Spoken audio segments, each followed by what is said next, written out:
All right. All right. Shabbat Shalom. Shabbat Shalom. My name is Yadon Yasharal. I'm with my brother Kaseh Yasharal. Shabbat Shalom, Mark. How you doing? Shabbat Shalom. I'm all right. Praise Yah. Praise Yah. And we are Savior Word of Yah, Tabernacles of the Congregation of Yisrael. O thy kingdom come. We are at our weekly Bible study. I know many of us as a nation are either in tabernacles or atonement, something of that extent, but most of us are in the 7th month feast days. So we finished up our feast days. We finished up the last day of tabernacles that just passed. So if you are celebrating the feast days, we bid everybody a peaceful, insightful atonement and a Samak, Hagag, Sukkah tabernacles. So very joyful tabernacles. Today, the title of today's Bible study we're going to go over today is the shepherds of the sheep or the goats. The shepherds of the sheep or the goats. And Matthew 24, YAH makes it very clear that it's going to be nation against nation. It's going to be kingdom against kingdom. So it's either hot or cold. There is no lukewarm. Like he said in Revelations 3, in Revelations 4, you would get spewed out. So there's a reckoning going on. There's a side going on. People are going to have to choose what side they stand on. And we have shepherds on both sides. You have shepherds that are trying to help gather the sheep, the lost sheep, to Mashiach's kingdom for the return of Mashiach. And then you have on the other side, there's only another side, those that are shepherding for the adversary, the devil, and for confusion and for all those things that are contrary or adverse to Yah, adversary, adverse to Yah. So what we had recently, which is very interesting, we had the BET Hip Hop Awards. And the BET Hip Hop Awards, they have one of their shepherds. This is a very popular gospel singer. I'm not going to say his name. He's a kind of a gospel rapper singer. But you can Google this. You know, we Israelite Gathering and Savior Word of Yah, you know, we don't merely make a business out of putting our bad news out there or our bad information out there that make us look bad as a nation. But sometimes when it affects us, we got to talk about it. So this gospel rapper singer or whatever, who's a singer, doesn't usually rap, but he did 16 bars, supposedly freestyle for the BET Hip Hop Awards. And in his lyrics, he literally says clearly, the lamb and the lion will bow down to the goat. So for those of us that understand anything biblically, we understand the difference between the sheep and the goat. We understand the significance of the lamb of Yah, our Passover lamb being Mashiach, and the Lion of Judah also being Mashiach, with him being the perfect blend of law and grace, the lamb lion of Ancient of Days. So when you're talking about the lamb, which is the people, and the lion, which would also be the people or would be Mashiach, is bowing down to the goats? No. We understand what the word says. It says every knee shall bow, every tongue shall confess. So this is very interesting that they would put that on BET Hip Hop Awards, would use a gospel artist and push that concept, which is obviously Illuminati and you know, devil worship driven to make those kind of statements. So we're going to look at that and we're going to examine the shepherds of the sheep and the goats. And we're going to look at that concept. We want to make sure that we are attaining to follow the right shepherd and attaining to be considered a sheep versus on the goat side. So if anybody wants to look that up, again, I don't usually put it out there, but the artist is Kurt Franklin. If you look him up and look at his BET Awards, Hip Hop Awards freestyle, there's thousands of videos. We were going to play it, but we had some issues, audio issues trying to get it up on the stream. And it's probably better anyways, because they'll probably try to ban us from playing anyways. They're always trying to kick us off. So If you want to take a look at that, go ahead and look at that. But literally saying the lamb and the lion will bow down to the goats. That's about as demonic as you can get. So again, just for education purposes, we just show you some of that symbolism with these goats. So let's take a look at some of the symbolism that they use with these goats before we get started in the class. All right, so if we go, let's go to Chrome. And you probably won't be able to hear, but I can show you a little bit of the video where he's literally saying that.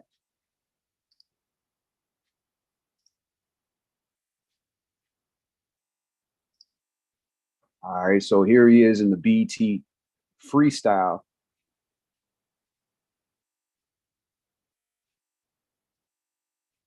Go ahead and share the screen.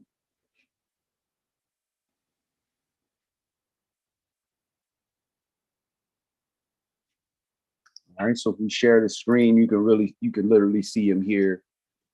Well, it doesn't look like it wants to share, but anyways, you can see him there doing that. Shabbat Shalom, Elder. Who's on the line? Yeah, Shabbat Shalom. Hey, Shabbat Shalom, Elder Ben Mel. We were just talking about the title of the class is Shepherds, the Shepherds of the Sheep and Goats. And the fact that Matthew 24 clearly states that there's going to be two kingdoms, a choice between a kingdom, a nation versus a nation.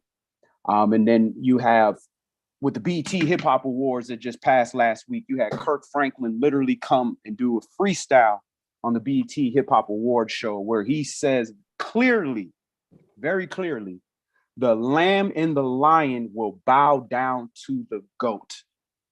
So the goats have their shepherd as well. They have their shepherds working to gather the goats, whereas the lamb has his shepherds. The Passover lamb has his shepherds that are also trying to gather the people. So we just brought that up. Some of the symbolism we know, like with like Baphomet and all those Illuminati symbols and the ram truck and all these different things. They're always trying to use that goat symbolism, that pentagram symbolism. So we're going to look in the Bible. We're going to see what the word says about the sheeps and the goats and the shepherd. So we're going to open up in Psalms chapter 23, Tehillim chapter 23. And before we do that, Elder Ben Mel, is anything you want to address or you want to talk about quickly before we get started, or anything you'd like to add?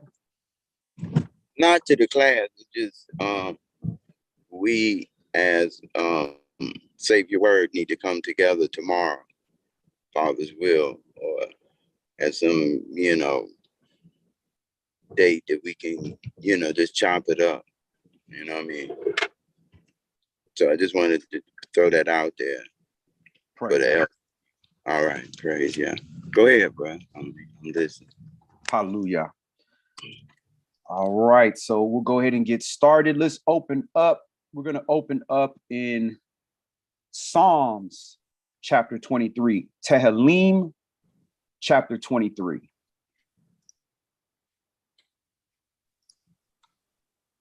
Verse 1. Hold on one second, Ak. Let me pull up the scripts. Yep.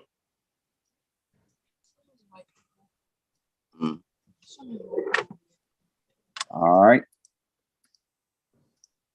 And if you're not commenting or reading, can we have the phones on silent to cut out with the background noise?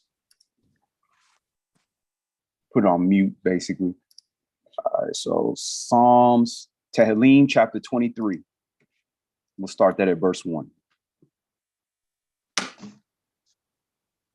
Yahweh is my shepherd, I shall not want.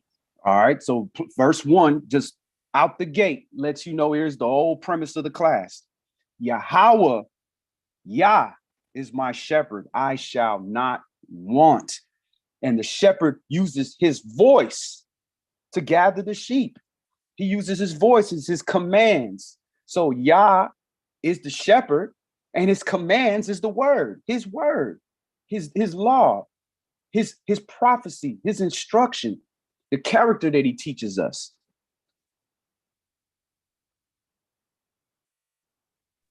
Verse 2. He makes me to lie down in green pastures. He leads me beside the still waters. He restores my soul. He leads me in the paths of righteousness for his name's sake. Yea, though I walk through the valley of the shadow of death, I will fear no evil, for you are with me. Your rod and your staff, they comfort me. All right. So, yea, we hear that all the time in all the funerals. Yes, although I walk through the valley of the shadow of death, I will fear no evil, for you are with me. Your rod and your staff, they comfort me. Your leadership, my shepherd, is going to lead me through death and allow me to beat death and receive eternal life. But if Yah is not your shepherd, if you're not being led of his word, then you should be afraid of death because you're already dead.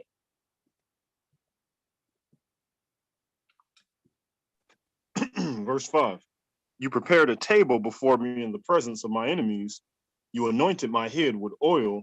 My cup runneth over. Surely goodness and mercy shall follow me all the days of my life, and I will dwell in the house of Yahweh forever.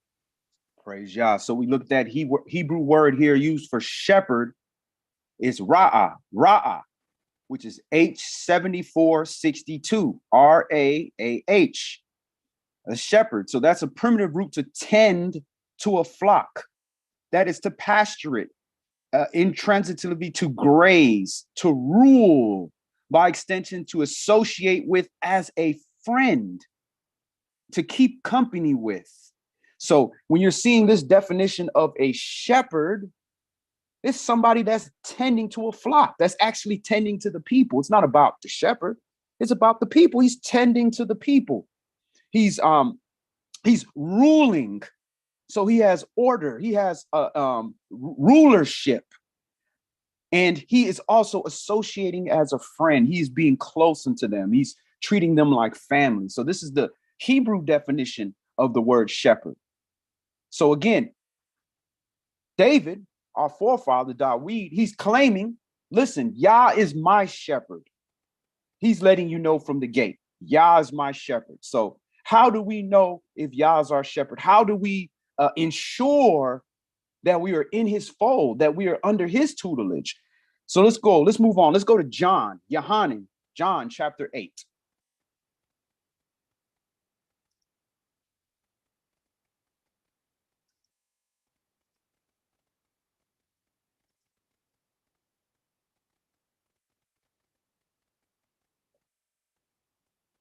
Everybody is going to have the same result when it comes to bowing down. Every tongue is going to confess and bow down to this word, to the Savior word of Yah, to Yah, period. They're going to bow down. Now, whether or not you allow Yah to be your shepherd and elect for Yah to be your shepherd, a decision is going to be made. You are either going to choose to let Yah be your shepherd, or you either going to voluntarily or involuntarily allow the goat to be your shepherd. Allow the adversary to be your shepherd. So we're at John in chapter 8, and we're going to read verses 31 through 59.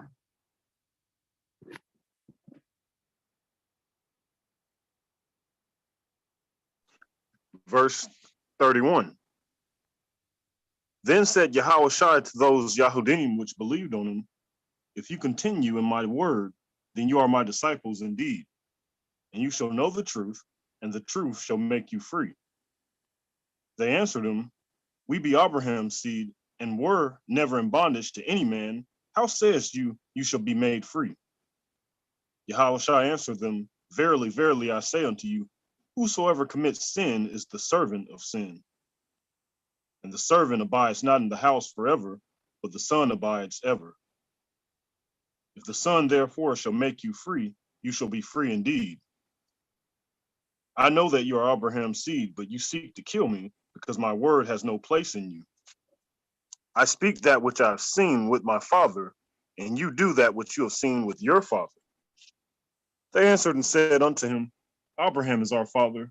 Yahushua said unto them, if you were Abraham's children, you would do the works of Abraham. All right. But So now, if you were of Father Abraham, then you would do the works of Abraham. But Yahweh Shai says, you speak that which you see of your father, your shepherd. So you doing that of what your shepherd teaches you and the words and instructions that your shepherd gives. But then his response is his father is Abraham. That's what the scribes and Pharisees are saying. Our father is Abraham. But he said, if Abraham was your father, if he was the one that was Ra'ah, that was your shepherd, that was tending to your flock, that was a friend of you, a friend of Abraham is a friend of Yah. Blesses those who bless Israel, curses those who curse Israel. If he had rulership over you, then you would do what he does. Tamshi? verse 40. But now you seek to kill me, a man that has told you the truth, which I've heard of Elohim. This did not Abraham. You do the deeds of your father. Then said they to him, we be not born of fornication. We have one father, even Yahweh. Yahushua said unto them, if Yahweh were your father, you would love me, for I proceeded forth and came from Elohim. Neither came I of myself, but he sent me. Why do you not understand my speech? Even because you cannot hear my word. You are of your father, the devil, and the lust of your father you will do. He was a murderer from the beginning and abode not in the truth, because there is no truth in him. When he speaks a lie, he speaks of his own, for he is a liar and the father of it. All right. So the adversary, the devil, is the liar. No truth is in him, and he's the father of lies. So if Yah is supposed to be your shepherd, and he's giving you a perfect and pure word that is true through his savior word of Yah, the Messiah, how could you now turn to the adversary, the devil, and his system and his kingdom and allow him to shepherd you and allow him to guide you along, allow him to rule the decisions that you make? Unfortunately, the flesh is designed that it'll go either way. It'll go with Yah if it works out for the flesh, if it feels pleasurable to the flesh, it'll follow Yah, or it'll follow the adversary, the devil, if it's pleasurable to the flesh, if it works out. Or it'll follow anybody in between if it's going to cause that heart to keep beating and them lungs to keep taking in air. So we have to consciously decide, who are we going to allow to shepherd us? Are we going to allow the flesh? Are we going to allow the worldly system, the things that are anti-Yah, against truth, to shepherd us? Or are we going to allow his word to shepherd us and make the changes in the path that we're heading based upon his shepherding?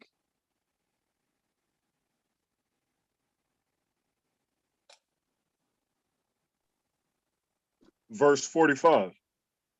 And because I tell you the truth, you believe me not. Which of you convince me of sin?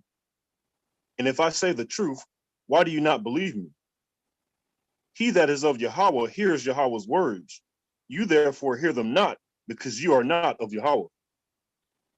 Then answered the Yahudim and said unto him, say we not well that you are a Samaritan and has a devil?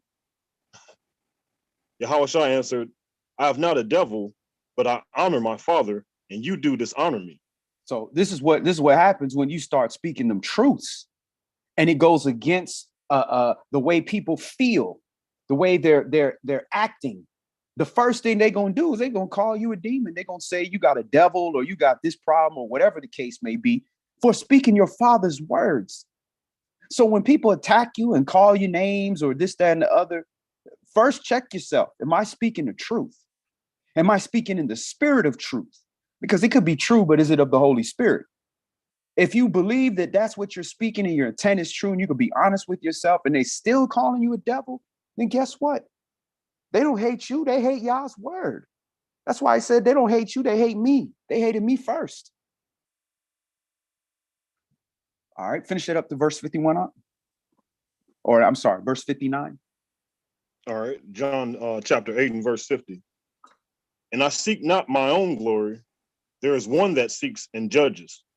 Verily, verily, I say unto you, if a man keep my saying, he shall never see death. Then said the Yahudim unto him, now we know that you have a devil. Abraham is dead, and the prophets, and you say, if a man keep my saying, he shall never taste of death. Are you greater than our father Abraham, which is dead, and the prophets are dead, whom makest you yourself? Yahushua answered, if I honor myself, my honor is nothing. It is my Father that honors me, of whom you say that he is your Elohim. All right. So when he's talking about never tasting death, this is pretty deep. Now we understand that death is another term for death is sleep. And when you go to sleep, you wake up. So guess what? Even though some are asleep in the ground, everybody's going to eventually wake up. You're going to have to wake up for judgment. But what are you going to wake up to? Are you going to wake up to eternal life? Or are you going to wake up to eternal damnation and burning and just no longer existing, being out the presence of Yah?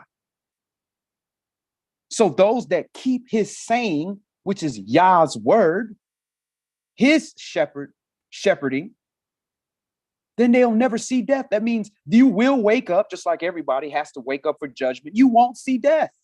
You won't see it. You was asleep, you woke up, you got eternal life. But the carnal cannot understand spiritual things.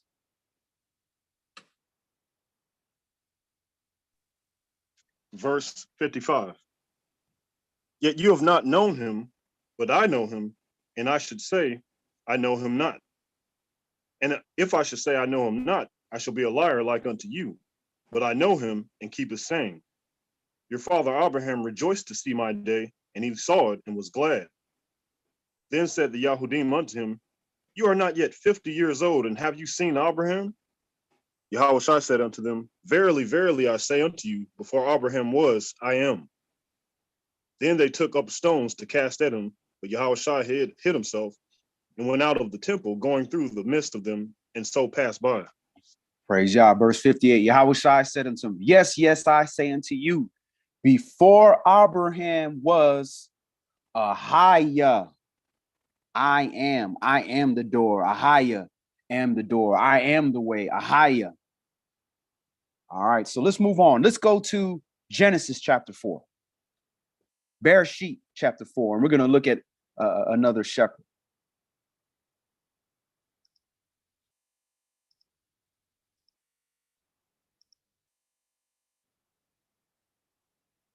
So we're looking at one of the very first, the very first family that was in Yah. And we're looking at the trade of the sons, what they're being taught to do. And we're going to see one is a shepherd. So we're going to take a look at that. Let's go to Bereshit, Genesis chapter 4. We'll start that at verse 1.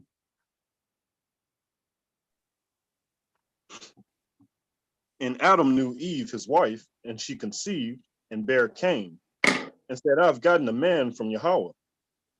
And she again bare his brother Abel, and Abel was a keeper of sheep, but Cain was a tiller of the ground.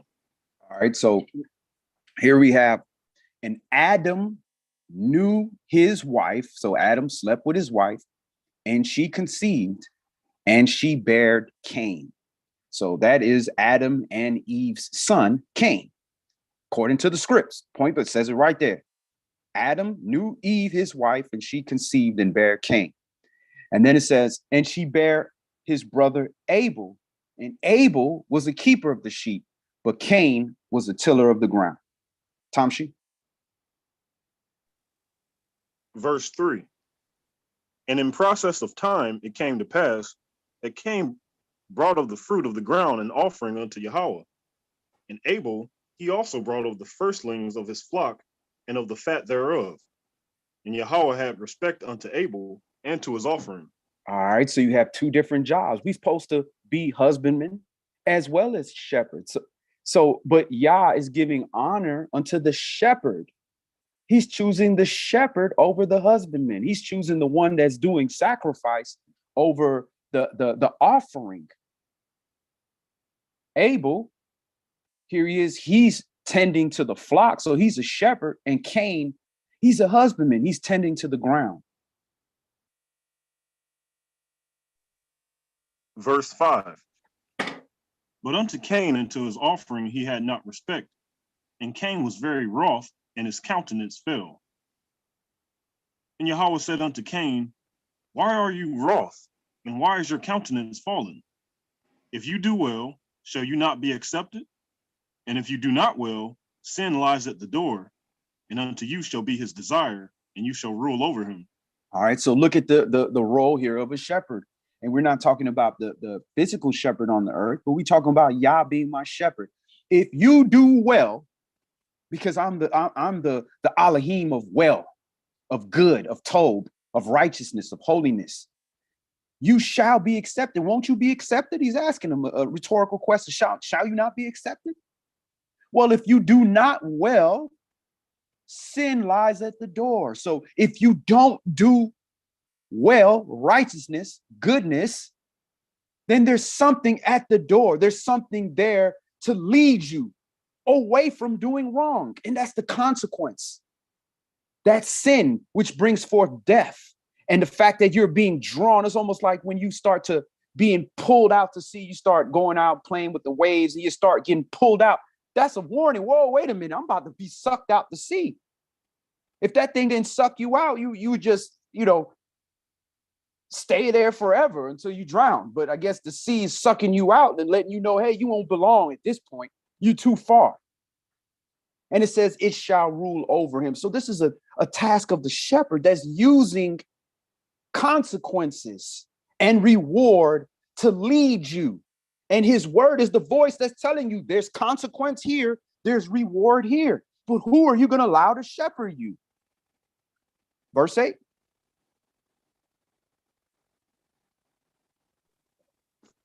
And Cain talked with Abel, his brother, and it came to pass when they were in the field that Cain rose up against Abel, his brother, and slew him.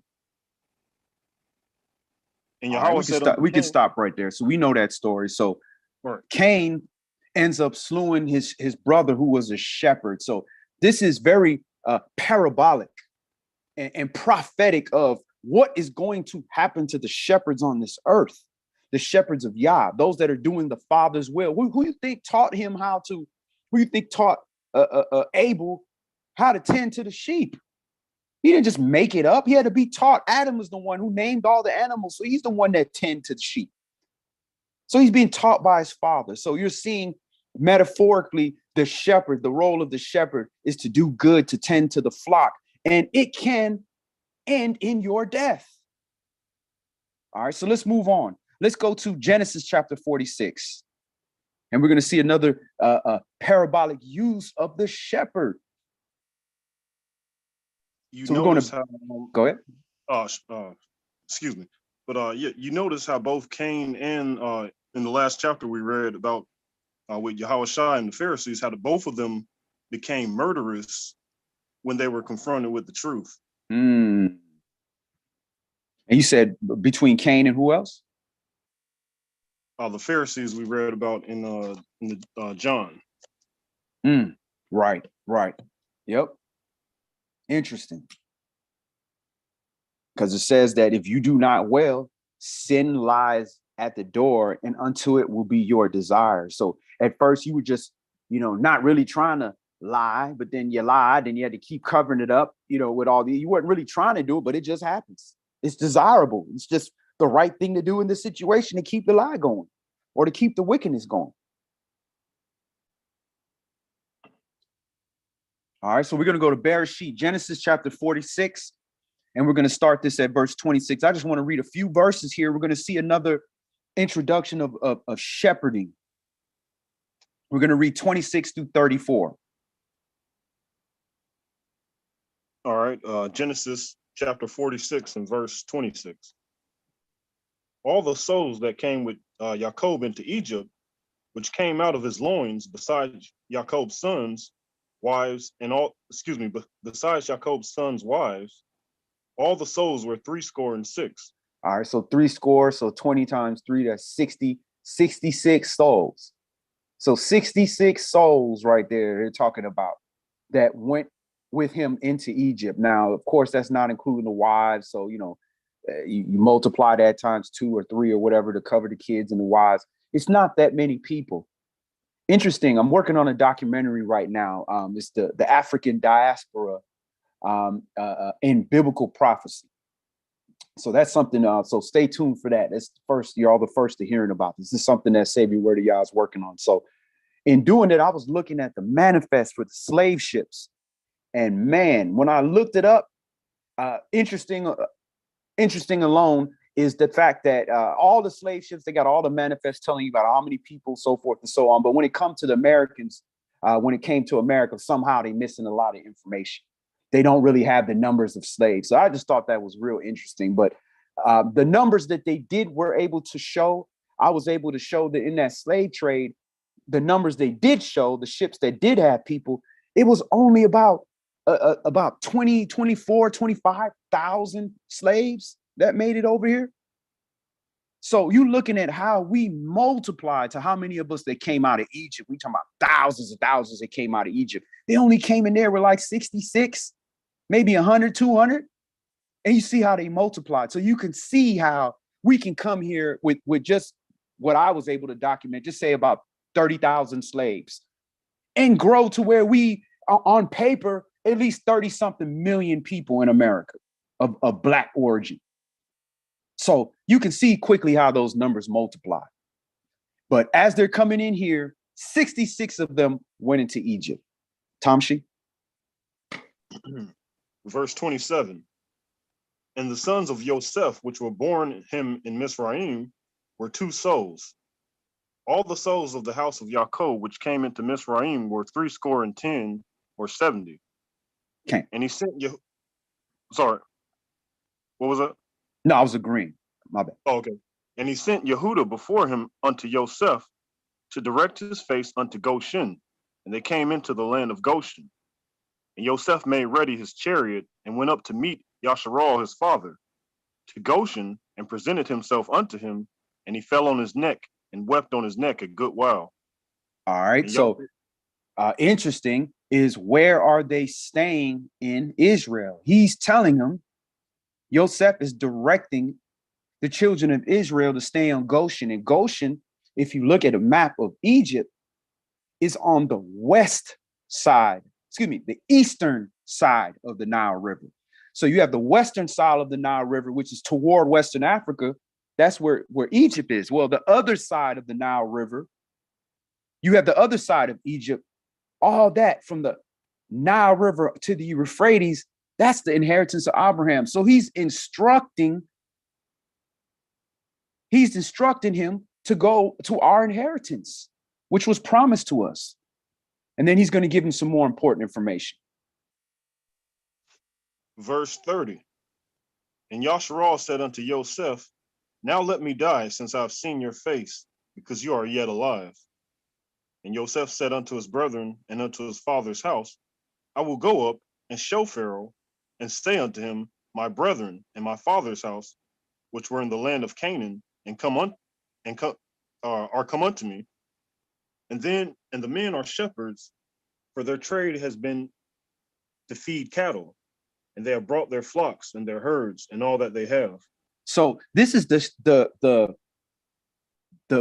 career or industry that we are being told that the children of Israel, this is what we do. We shepherds.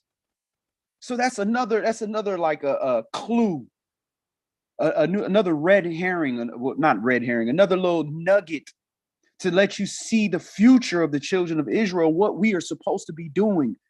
We are supposed to be tending to the flock. Remember Adam, that's what he was created to do, was to tend to the flock, to tend to the ground, to pasture it, to rule over it, to be like a friend to it, which means you caring for it like a companion.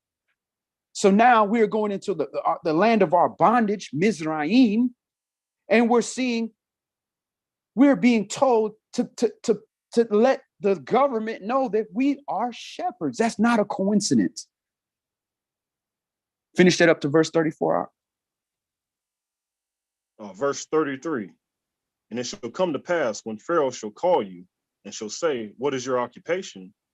That you shall say, your servant's trade has been about cattle from our youth even until now, both we and also our fathers, that you may dwell in the land of Goshen, for every shepherd is an abomination unto the Mizrahites. All right. So naturally, with Mizraim bondage being hedge sieged or whatever the case for Mizraim, the house of bondage, the shepherd, which is more to the tending to the flock, which is representing of the sheep, the lamb of YAH, all of this, he's considered an abomination, wickedness to the Egyptians. So there's a direct contradiction here between the two, or controversy, where you have one that says, well, we're the shepherds, we tend to the sheep.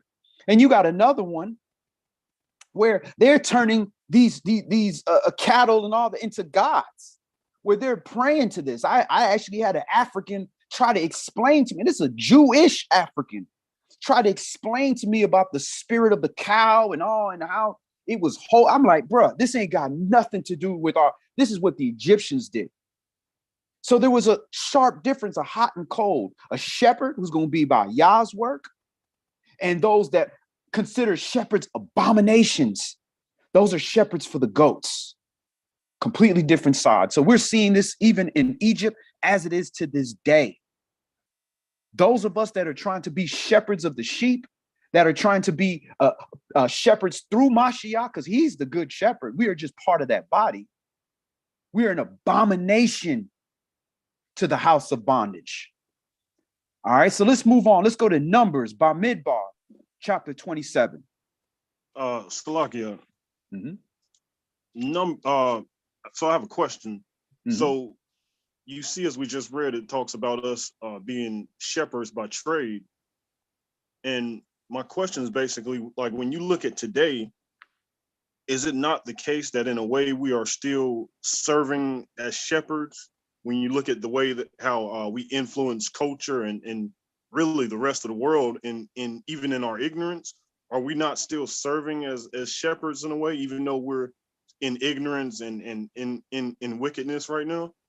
Absolutely. And it goes right to the point I just made. Yahweh Shai, the word, the savior word of Yah. He is the good shepherd. Now, as part of his body, we do shepherding as well, but we might be considered a shepherd, but in actuality, you ain't following me. I don't have nothing to add. I don't have nothing valuable to give you.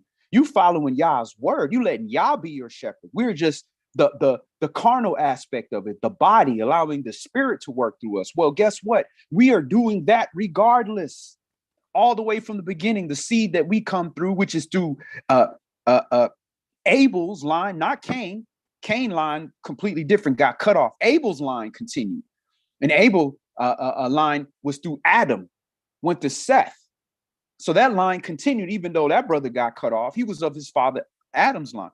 That line is still going on, and that line are the shepherds.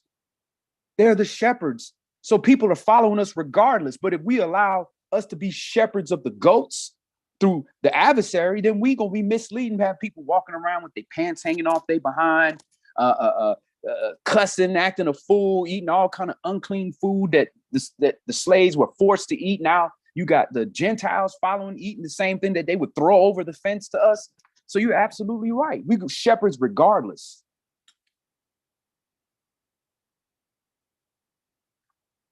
So we're going to Numbers, Bamidbar, Numbers 27, and we're going to start this at verse 12.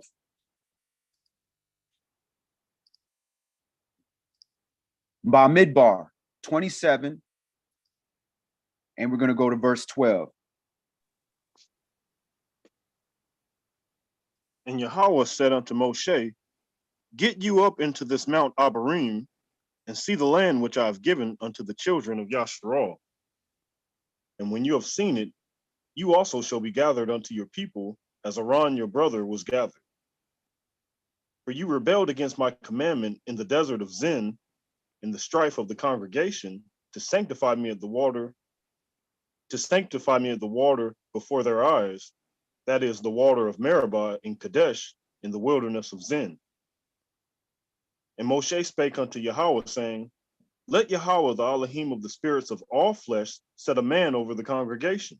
All right. So this is the part that is abomination to this nation, abomination to Egypt, is a man over the congregation, having a male shepherd. This is Yah said, no, the man, that's his job. That's what he's supposed to do. The head is supposed to be heady, not the rib. The head is supposed to be heady. So it says, set a man over the congregation. But in a womb worship, like we had last week with our elder, with the symbolism, with the ankh, with the womb over the phallic, this is what you have. You have the opposite. You have now the woman leading. Now, women have leadership roles. Women have important roles to do. They're the administrators of the house. The man plants the seed, but the woman has to cultivate it. She's the one that has to turn it into gold, turn it into a good product. The man just starts it. So that's leadership. Tamshi?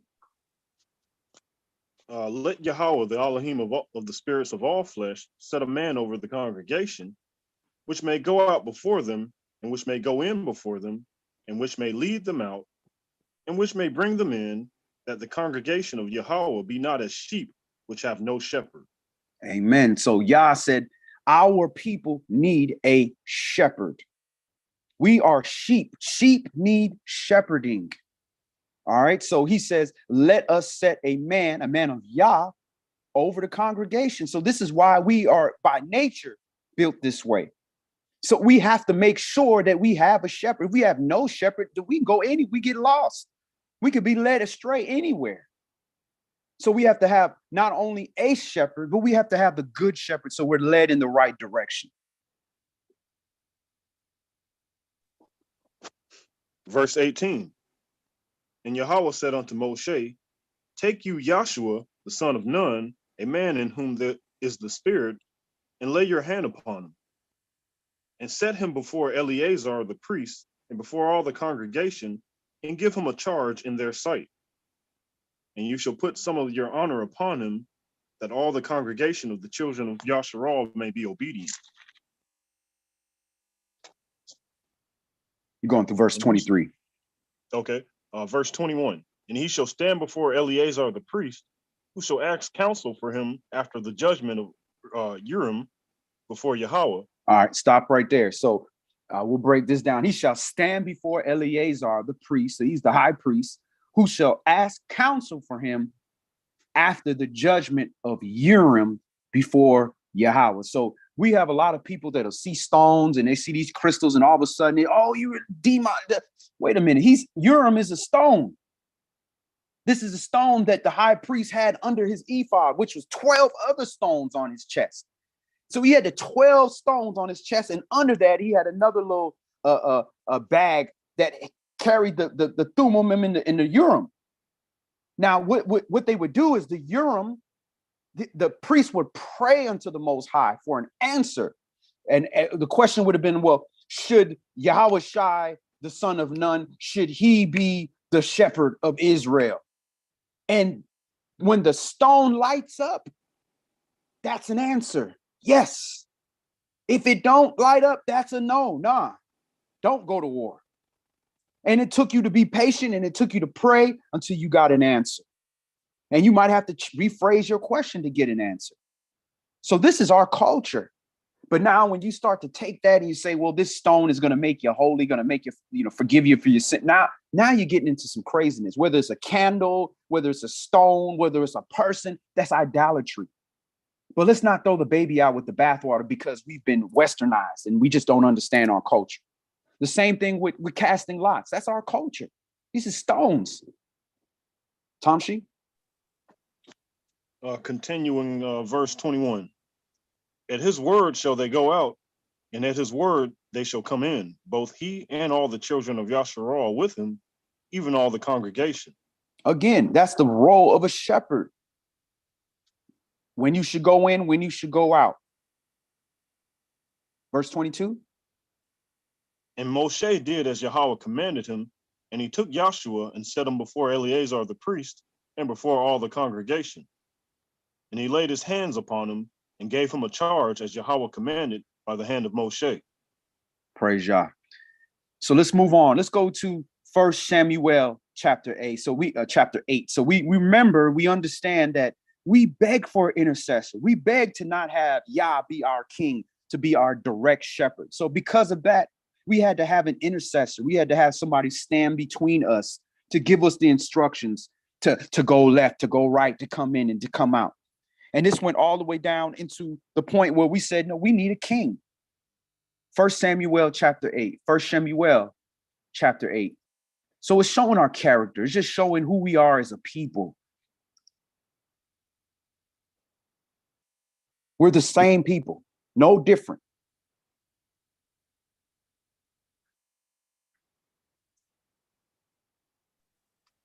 We're starting this at verse 1. Yes, sir. Okay. 1 Samuel chapter 8 and verse 1. And it came to pass when Shemuel was old that he made his sons judges over Yasharal. Now the name of his firstborn was Joel, and the name of his second Abiah. They were judges in Beersheba. And his sons walked not in his ways, but turned aside after lucre, and took bribes and perverted judgment.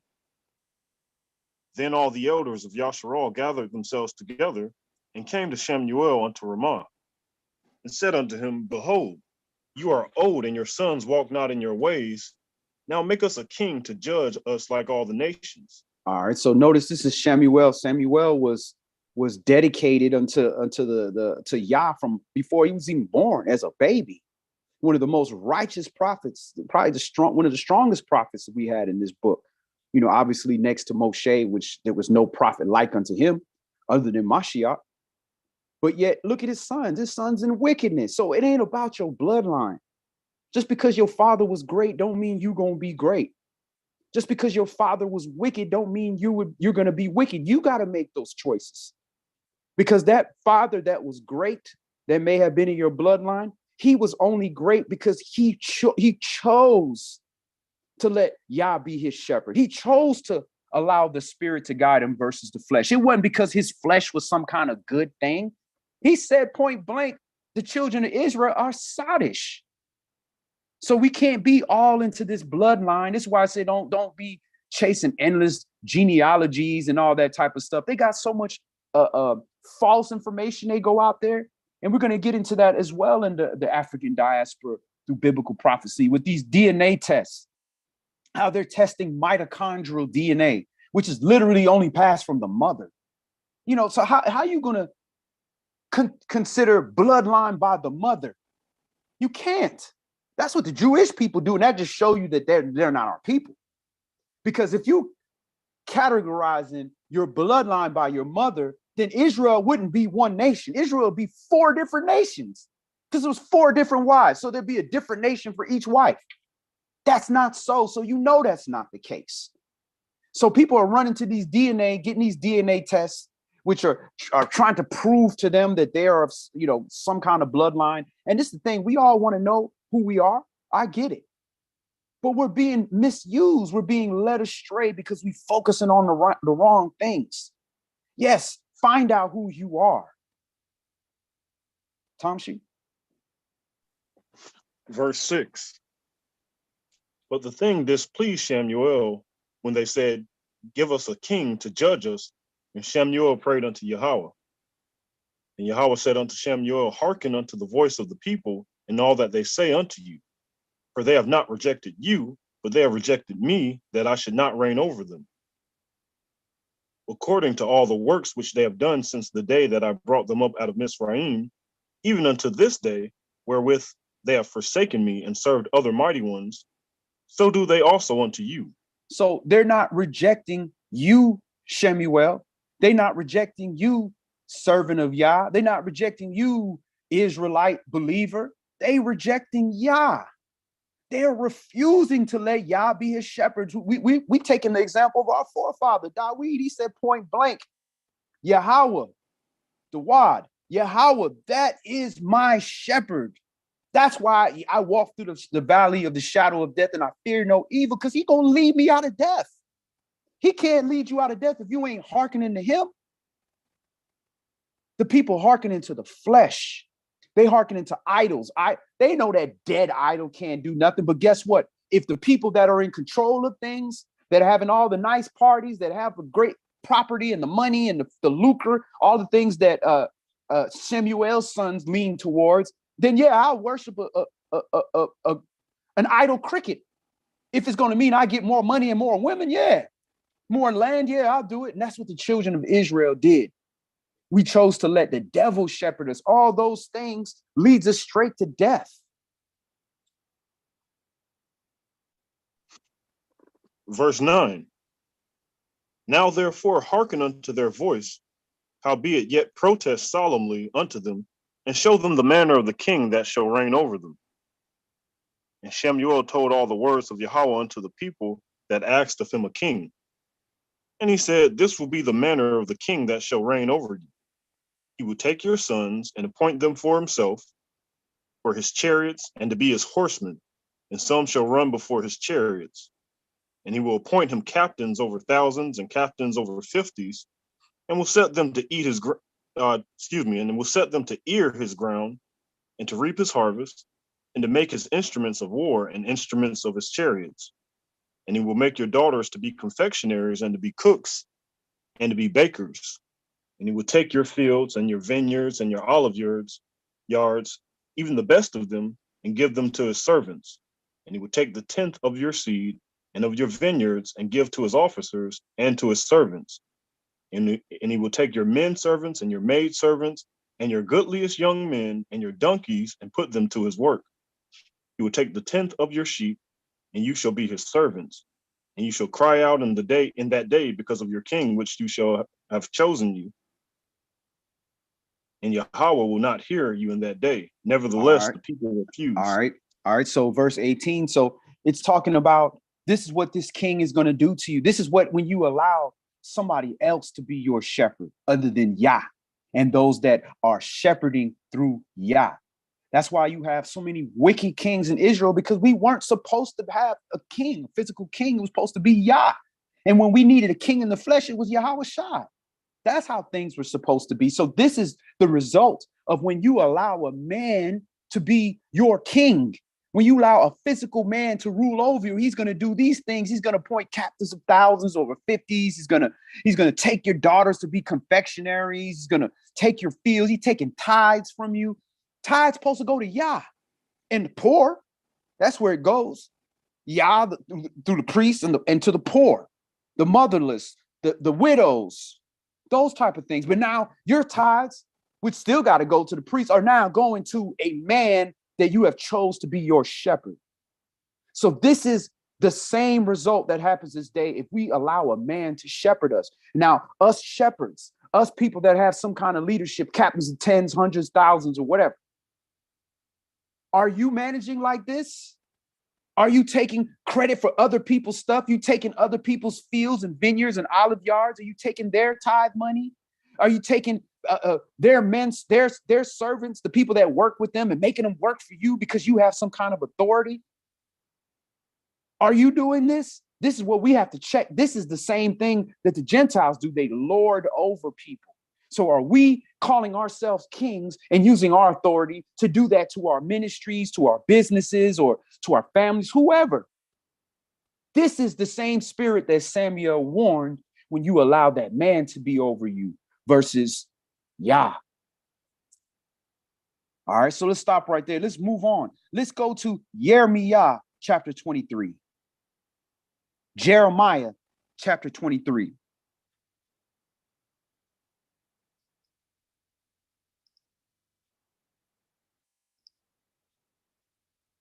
So you're either shepherding for Yah, or you're shepherding for the adversary, the devil. It's one or the other. And if you're shepherding for Yah, you're collecting the sheep, you're gathering them, you're protecting the sheep. If you're shepherding for the adversary, the devil, you're doing the opposite. You're scattering the sheep. And when you're scattered and separated and alone, then that's when the devil loves to come. That's when he shows up. That's when he come messes with. He didn't come mess with Eve when she was over there with her husband, when she was dipped off on her own, wondering. So this is what the devil does. So he wants to scatter you so he can attack.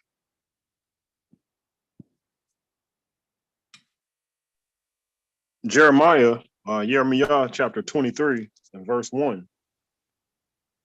Woe be unto the pastors that destroy and scatter the sheep of my pasture, says Yahweh. Some pastors don't even know that's what they're doing. They believe I'm collecting souls to Jesus. Not knowing you scattering folks. You collecting them to the adversary of the devil. You collecting them to the Greeks.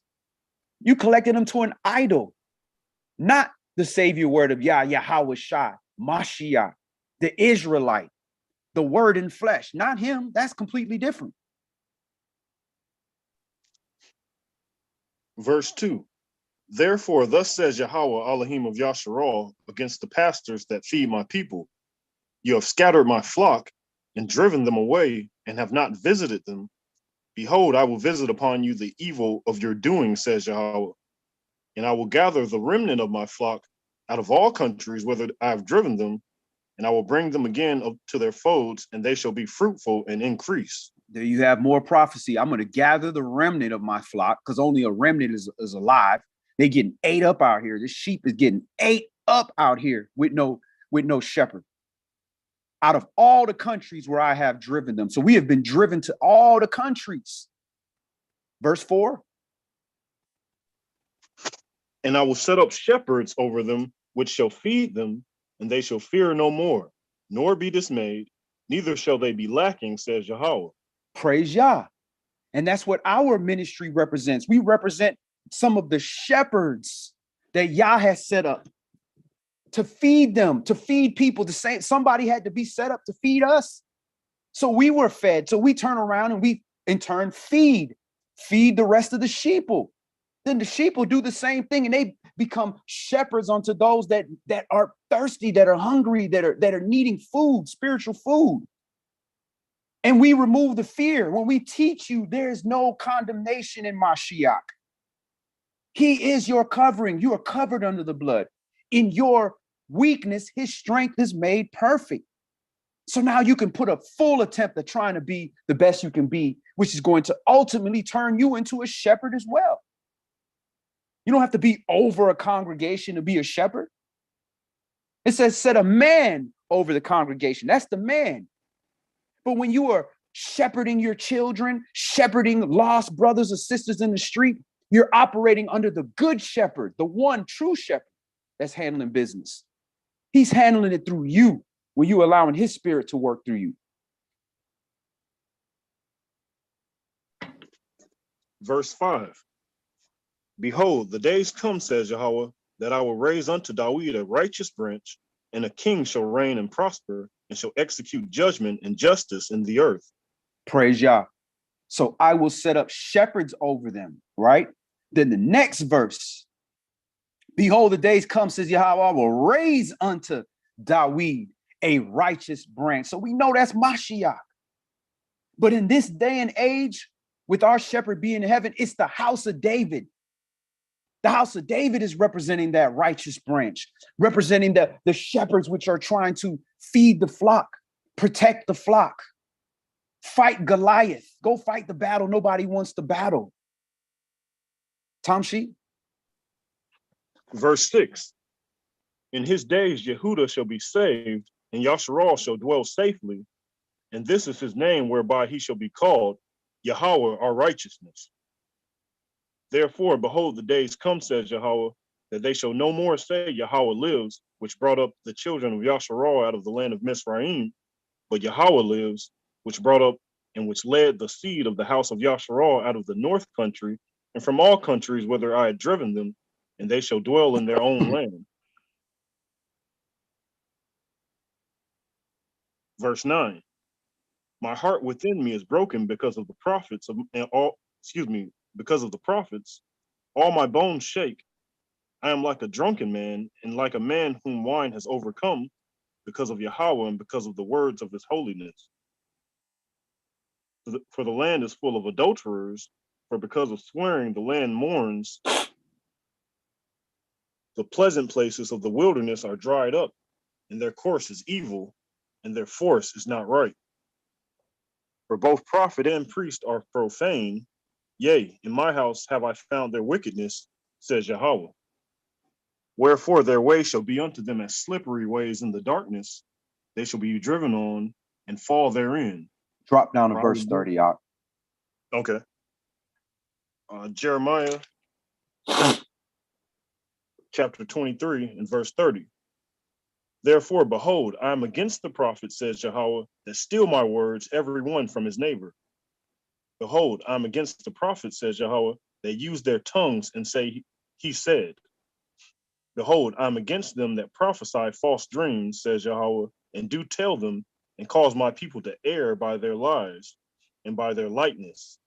Yet I sent them not, nor commanded them. Therefore, they shall not profit this people at all, says Yahweh. All right.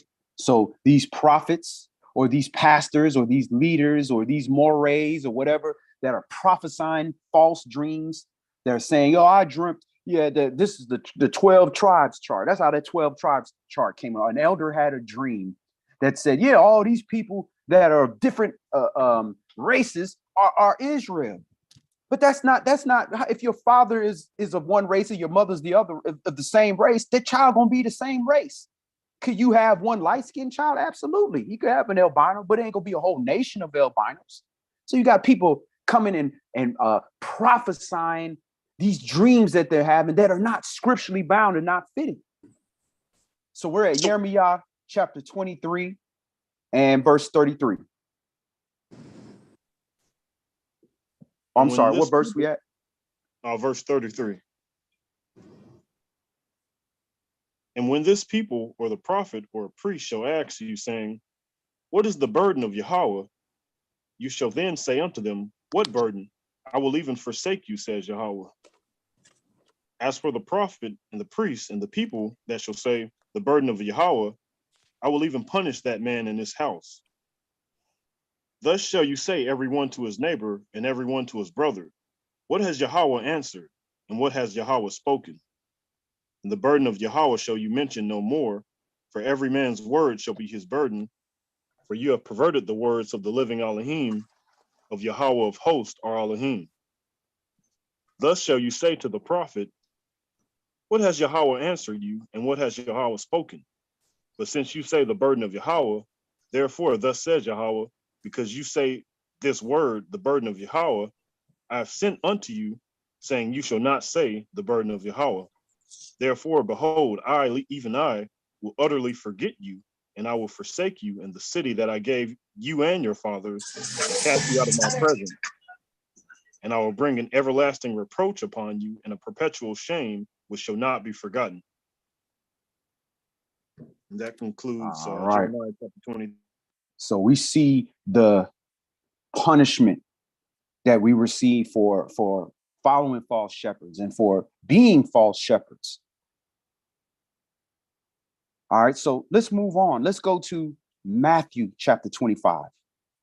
So those pastors and those so-called prophets that are scattering the sheep. And of course, we know in the book of Zechariah, he says, smite the sheep and they shall scatter. Matter of fact, let's read that real quick. Go to Zechariah chapter 13. Zechariah chapter 13.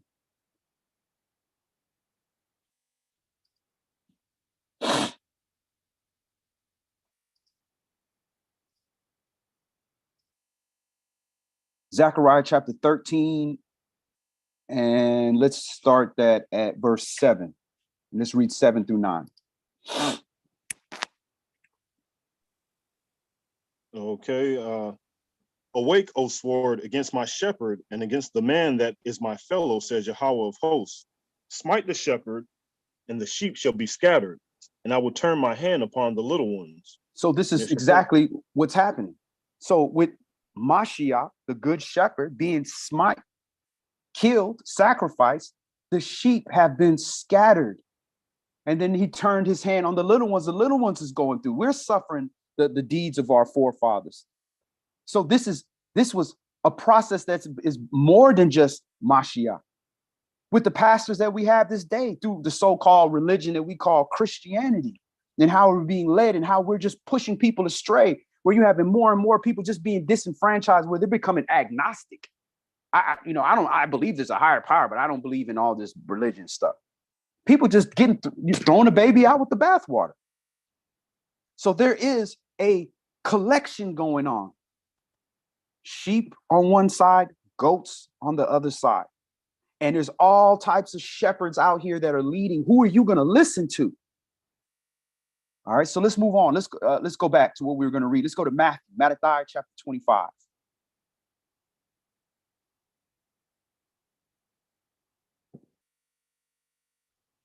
Matthew chapter 25, and we're going to read 31 through 44.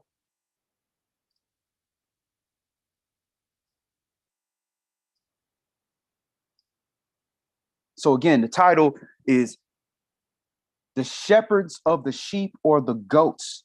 Somebody is shepherding you. We were created from a nation, from its inception. We ran from the voice of YAH and said, we need an intercessor. And from that point, once we were given a leader, look, we need to have a shepherd always. So this thing got to be passed down to getting the good shepherd here on earth, to him setting up discipleship. We are being shepherded. But if we're not following the good shepherd, if we're not allowing YAH to be our shepherd, we're being shepherded in another direction. And we got to identify that. We got to know what's at stake here and be able to identify that. So Matthew chapter 25, let's read 31 through 44.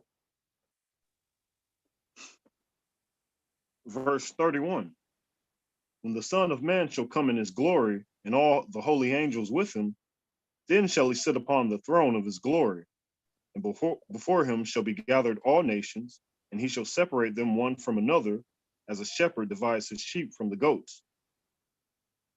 And he shall set the sheep on his right hand, but the goats on the left. All right, so here we have, he's going through all the nations, because where he said he's going to find us amongst all his nations that we've been scattered to and bring us back. Well, we're going to be gathered. All nations are going to be gathered. So you'll have certain races, Hebrews, will say, oh, well, the sheep, that's all Israel, and the goats is everybody else. Well, if he didn't continue adding to this, then you could assume that, because he's talking about, gathering all the nations, separating one and one, like a sheep, like a sheep on his right hand and the goats on the left, like a shepherd dividing his sheep from the goats. But we're going to see it's deeper than that. It's not just a bloodline that he's separating, because that's the case. Then he'd have brought all of Israel into the land. But what did he do in the wilderness journey? He cut off everybody 20 years and older that left Egypt, except for 2 individuals. So it's not a bloodline thing. Tom Sheep. Verse 34. Then shall the king say unto them on his right hand, come, you blessed of my father, inherit the kingdom prepared for you from the foundation of the world. All right, so he's taking the ones on the right hand. So who are the ones on the right hand? Anybody? Who are the people on the right hand? That's the one he's taking.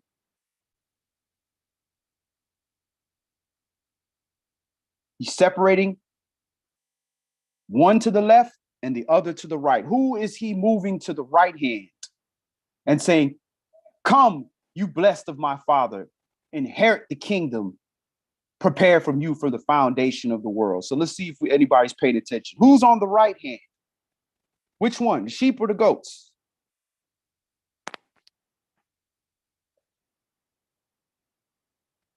All right, we got somebody screaming out in the background. Let's see if any of the viewers got it. Okay, and then we have somebody giving the nation of Israel, which is true. But Israel is not the only nation that's going to be on the right hand. Sheep, absolutely. Praise Yah. Excellent. Everybody's paying attention. That's important, because you want to be on the right hand, right? You want to be, and you want to hear, come, you blessed of my Abba, inherit the Malka, prepared from the foundation of the earth. You want that. You want to hear that. So you want to know where you want to be. I want to be on his right hand, which means I want to be classified as a sheep. So I'm looking for the shepherd of the sheep. I need to identify, how do I know the shepherd of the sheep so I can follow him? Because I'm trying to live forever. Because I don't want to be shepherded by the shepherd of the goat. All right, Tom Sheep. Great job, everybody. Verse 35. For I was a hungered, and you gave me meat. I was thirsty, and you gave me drink. I was a stranger, and you took me in. Naked, and you clothed me. I was sick, and you visited me. I was in prison, and you came unto me. All right. So I've been hungered before, and somebody gave me some meat. I've been thirsty, and somebody's given me some drink. I've been a stranger, and somebody helped me, and looked out for me. I've maybe possibly needed a jacket or something, it was cold or whatever, and somebody gave me a sweater.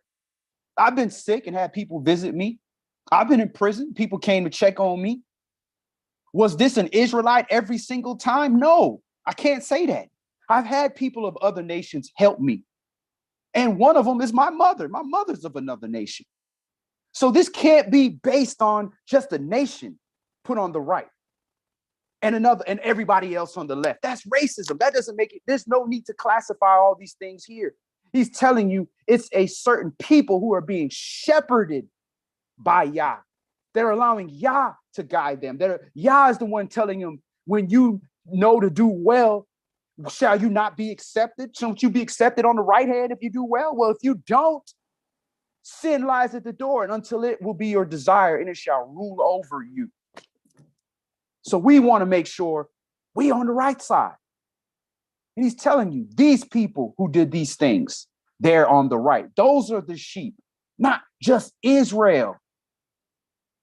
Tomshi? Verse 37. Then shall the righteous answer him, saying, Master, when saw we you a hungered and fed you, or thirsty and gave you drink? When saw we you a stranger and took you in, or naked and clothed you? Or when saw we you a sick or in prison and came unto you? And the king shall answer and say unto them, Verily I say unto you, inasmuch as you have done it unto one of the least of these, my brethren, you have done it unto me. Then shall he say also unto them on the left hand, Depart from me, you cursed, into everlasting fire, prepared for the devil and his angels. All right, so now he's classifying who's on that left hand. We've already determined where we want to be. We want to be on that right hand. So is he just going to say, hey, cursed is you, people of other nations, period? All right, chapter 26. And then Yahushua walked on and they hated on it. Nah, they giving you more information on 25, letting you know, no. You people on the left, y'all have a certain type of spirit.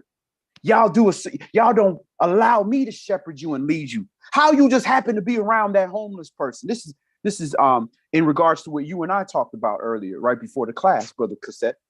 How you just happen to be the brother around somebody.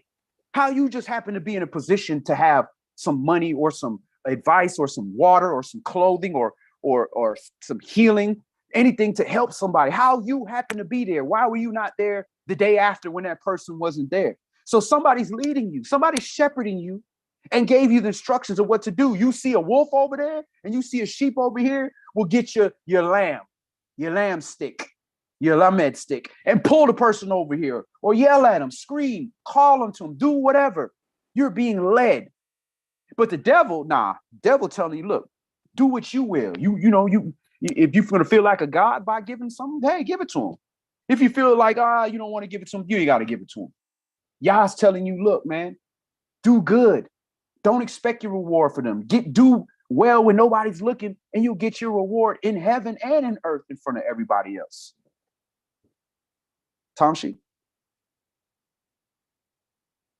Verse 42.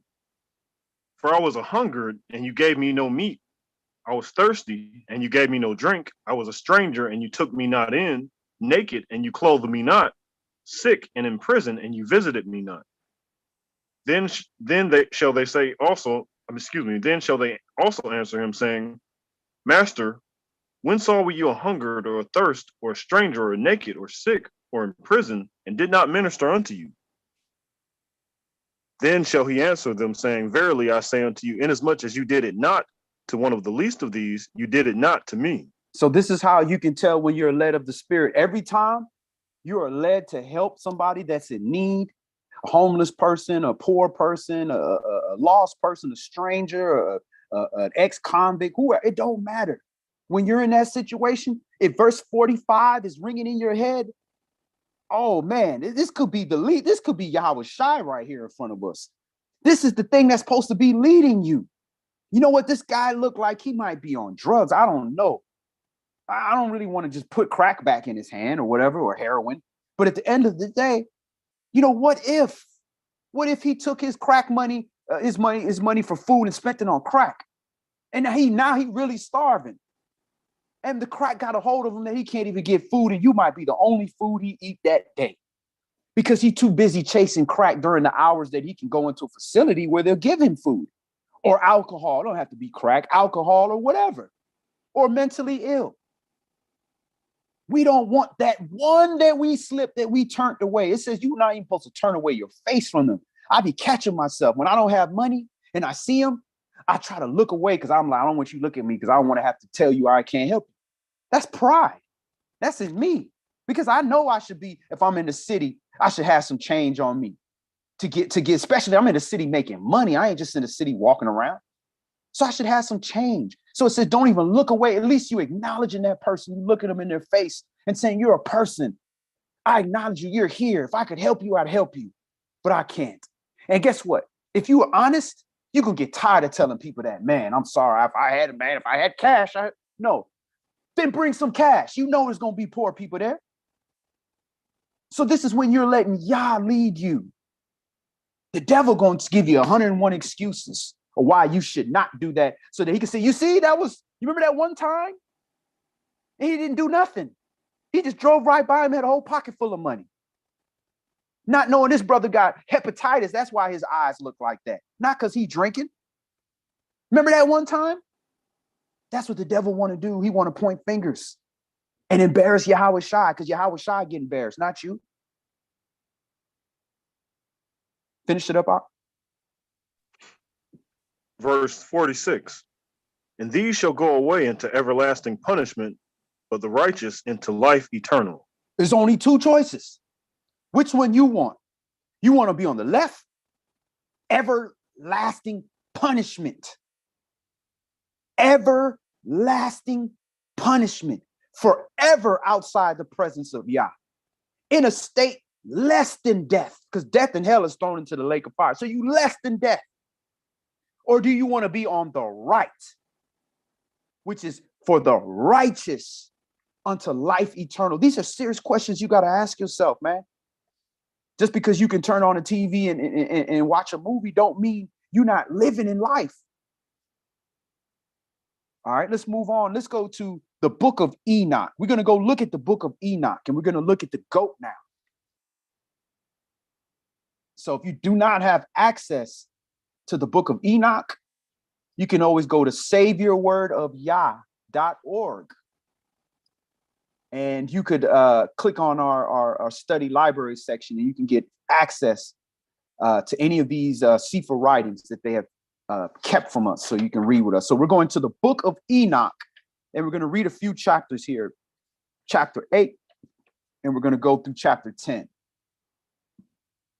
So book of Enoch, and let me pull this up for our viewers.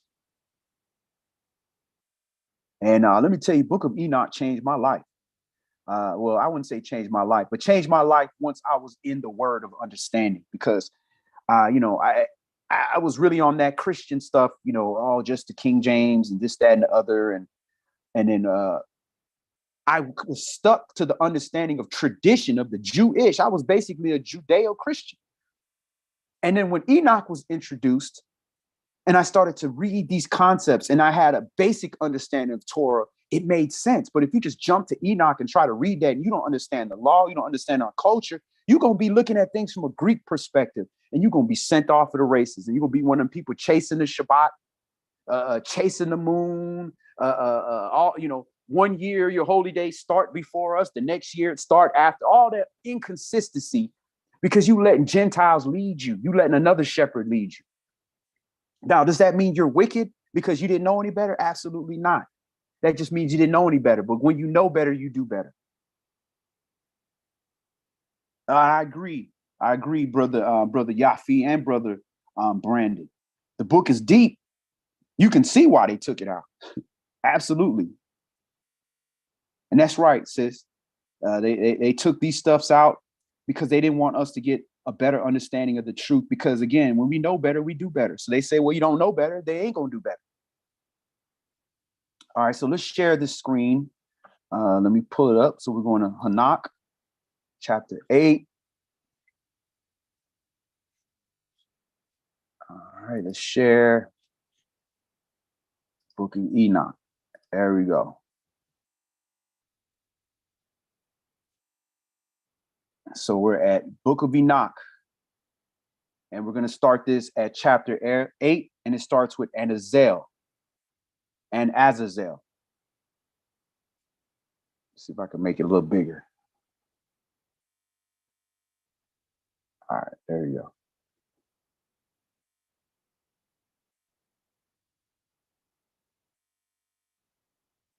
You there, brother? Oh, yeah, I was trying to find the copy, but yeah, I'm ready. So it says, in Azazel? Yeah. Okay. All right. And Azazel taught men to make swords and knives and shields and breastplates, and made known to them the metals of the earth and the art of the working them, and bracelets and ornaments, and the use of antimony, and the beautifying of eyelids, and all kinds of costly stones, and all coloring tinctures. And there arose right. much. So let's look at that. So Azazel, so remember that name, Azazel. This is one of the angels that were the fallen that caused man to start creating wickedness in the earth. So Azazel taught men to make swords, knives, shields, and breastplates. So he's bringing death and destruction into this world. He's teaching them about metals, the working of bracelets, ornaments, and the use of antimony. So antimony is, if you look at those Egyptian mummies and the pictures of Egyptians, you know, on the hieroglyphics and the walls, you see how they have that black eyeliner on their eyes. Kind of, it was led to like eyeliner what women use now. Well, back in the day when they did that, they used a metal called antimony, and that metal has been found to give cancer. It's radioactive. It's causing all kind of problems. So why would a devil teach somebody that? He's trying to kill you. The beautifying of the eyelids, so makeup and all that stone worship and all that, you know, where people worshiping stones and all that wickedness, this all came from Azazel. And that's why you had Egyptians, a man looking like a woman, because he putting so much makeup on his face. He looked like a woman, like the geishas. They were like a man dressed like a woman, cross-dressers. This is what he brought into the scene, which caused all this problem. So remember that name, Azazel. And there arose much godlessness, and they committed fornication, and they were led astray and became corrupt in all their ways. So we just read, you know, when you don't do well, sin lies at the door, and then it will, your desire will be unto it. So again, and it will rule over you. So once they started doing all these new type of wickednesses, that what even in the earth, now all of a sudden the door is wide open. They doing all kind of wickedness, fornication, ungodliness, all just led astray and corrupt, because new sins are being introduced. And once you start down that road, it just keeps going. Simyaza taught enchantments and root cuttings. Amaros, the resolving of enchantments. Barakiel taught astrology. Kokabel, the constellations. Ezekiel, the knowledge of the clouds. Arakiel, the signs of the earth. Shamsiel, the signs of the sun. And Sariel, the course of the moon. And as men perished, they cried, and their cry went up unto heaven. All right, so some of these things are knowledge being taught. You know, we being taught the Mazzaroth. Constellations is the Mazzaroth. Talks about that. We knew those things. Abraham knew the constellations. But now when you start going into astrology, that's different. Now you go, now you saying, well, because this star out is going to be a bad day and all that wickedness. You know, these are the type of things that these angels brought that now is leading to worship. People starting to worship now, signs of the sun. Now people is, you know, doing worship on the temple because of an equinox and doing blood sacrifice, all weird stuff. Sariel, the course of the moon. So now because we understand the moon phases, now we trying to do feast days according to the moon when we were initially given the instruction that the sun is the timekeeper. So all these things are being introduced through Azazel and these spirits. Tamshi? And then Michael, Uriel, Raphael, and Gabriel looked down from heaven and saw much blood being shed upon the earth, and all lawlessness being wrought upon the earth. All right, so you see all this wickedness that's going on. This is further explanation of when the sons of men saw the daughters of YAH. The daughters of YAH, that's the men that were created. We're considered feminine or female in addition to the master spirit, which is male, the dominant spirit. It's just inferior and superior. That's why he's using those type of terms. A spirit don't have a phallic. A spirit is not a man or a woman. But when you're coming down here teaching these wicked spirits to men, how they can do things that other people don't know nothing about, all of a sudden somebody, chopping them up with a sword. Now everybody fighting with swords, and all of a sudden somebody's shooting them with a gun. You got gunpowder. This is causing chaos and wickedness in the earth. And they said one to another, the earth made without inhabitant cries the voice of their cryings up to the gates of heaven. And now to you, the holy ones of heaven, the souls of men make their suit, saying, bring our cause before the Most High. And they said to Yahweh of ages, Lord of lords, God of gods, King of kings, and the God of ages, the throne of your glory stands unto all the generation of the ages, and your name, holy and glorious and blessed unto all the ages. You have made all things, and power over all things, that you and all things are naked and open in your sight. And you see all things, and nothing can hide itself from you. You see what Azazel has done, who has taught all unrighteousness on the earth, and revealed the eternal secrets which were preserved in heaven, which men were striving to learn, and Semyaza, to whom you have given authority to bear rule over his associates, and they have gone to the daughters of men upon the earth, and have slept with the women, and have defiled themselves. And now behold. Okay, you didn't see it revealed to them. Right, revealed to them all kinds of sins. Okay, again, there's things that are terrestrial on this earth, extraterrestrial outside of this earth, and celestial in the heavens. Each has its own kind and body. So the angels, which are celestial, don't have the body that pertains to the terrestrial because they're not made for that.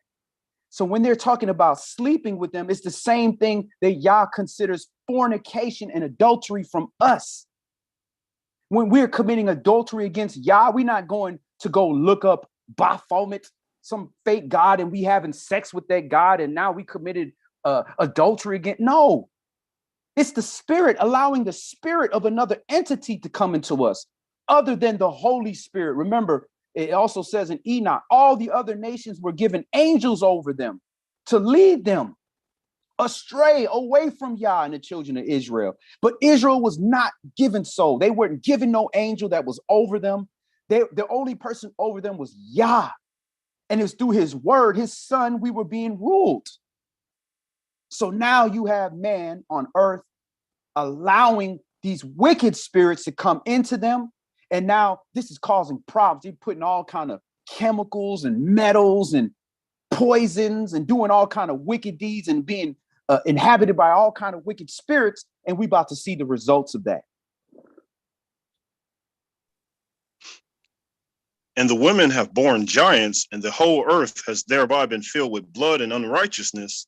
And now, behold, the souls of those who have died are crying and making their suit to the gates of heaven, and their lamentations have ascended, and cannot cease because of the lawless deeds which are wrought on the earth. And you know all things before they come to pass, and you see these things, and you do suffer them, and you do not say to us what we are to do to them in regard to these. All right, so go to chapter 10. So we're talking about Azazel and his role and what he has done and how he is infiltrated and caused problems. So keep that in mind. We keep talking about Azazel. Keep that name in mind. Tamshi? Chapter 10. Then said the Most High, the Holy and Great One spake, and sent Uriel to the son of Lamech, and said to him, Go to Noah, and tell him in my name, hide yourself, and reveal to him the end that is approaching, that the whole earth will be destroyed, and a deluge is about to come upon the whole earth, and will destroy all that is on it. And now instruct him that he may escape, and his seed may be preserved for all the generations of the world. And again, Yahweh said unto Raphael, Bind Azazel hand and foot, and cast him into the darkness, and make an opening in the desert, which is in Dudael, and cast him therein, and place upon him rough and jagged rocks, and cover him with darkness, and let him abide there forever, and cover his face that he may not see light. And on the day of the great judgment, he shall be cast into the fire. All right, so we can stop right there. So you see what his fate was. See, these the more responsibility you're given, the more punishment you get when you off. That's why the children of Israel are being punished 7 times more for their sins. So these angels, which have been here since the beginning, those angels are punished even worse because they had the information. They know the situation, but yet they still chose to make the decisions that they made. So they're punished on a different level. So you're seeing Azazel, he's being sent into the desert, into the wilderness, and putting rocks cast over him into darkness so that he may not see any light until the day of judgment, which will be cast into the fire. So again, where it says, you shall not see death, well, everybody's going to be awakened for that great day of judgment. And you're either going to see eternal life or you're going to see death. His judgment has been made. He is seeing death. So let's move on. Let's go look at Azazel again. Let's go to Leviticus chapter 16. I just want to read verses 7 through 10. We just literally did this. Atonement.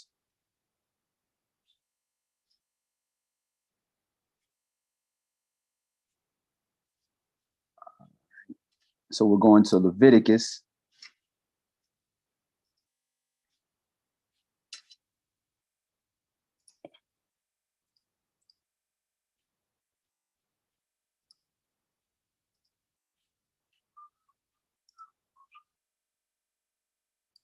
Leviticus chapter 16, verses 7 through 10. YAH. We'll start at verse 7. And he shall take the 2 goats and present them before Yahweh at the door of the tabernacle of the congregation. And Aaron shall cast lots upon the 2 goats, 1 lot for Yahweh, and the other lot for the scapegoat. And Aaron shall bring the goat upon which Yahweh's lot fell, and offer him for a sin offering. But the goat on which the lot fell to be the scapegoat shall be presented alive before Yahweh to make an atonement with him, and to let him go for a scapegoat into the wilderness. All right, so this scapegoat, one of them is sacrifice, and the other one, the sins is placed on him, and he's sent into the wilderness as a scapegoat. So that's pretty interesting. So that's for atonement, where they take the 2 lambs, and just like how you have in Passover, you have the Passover lamb, well, then you have the atonement lamb, the scapegoat lamb, and the other lamb. All right, so let's take a look at that word scapegoat, and we're going to see what the Hebrew word for scapegoat is. All right, so verse 8. Scapegoat. All right, so you all can't see that on the screen. Can you see that? Yes, you can. There it is. H5799. Azazel, the same name. From H5795 and H235. Goat of departure. The goat of departure. So this goat is being associated with a similar story to Azazel and has the same name as Azazel. So this is showing you the symbolism of the goat. The goat is wickedness. We already seen that the goat is going to be put on the left, and those that are classified of having no love for their neighbor like themselves, they're considered goats. So now you go back to that original clip that we talked about with Kirk Franklin talking about the lion and the lamb will bow down to the goat, bow down to the lawless one, bow down to the symbol of the Illuminati and this Satan worship. And see if I can pull up some of this stuff where you can just get some symbolism of this goat.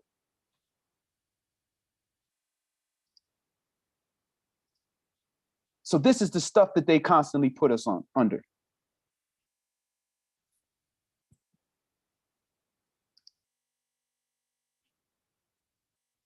All right, so let's see if we can pull this up.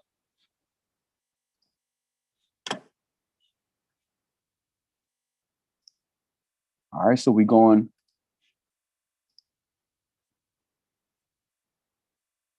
So here you have it.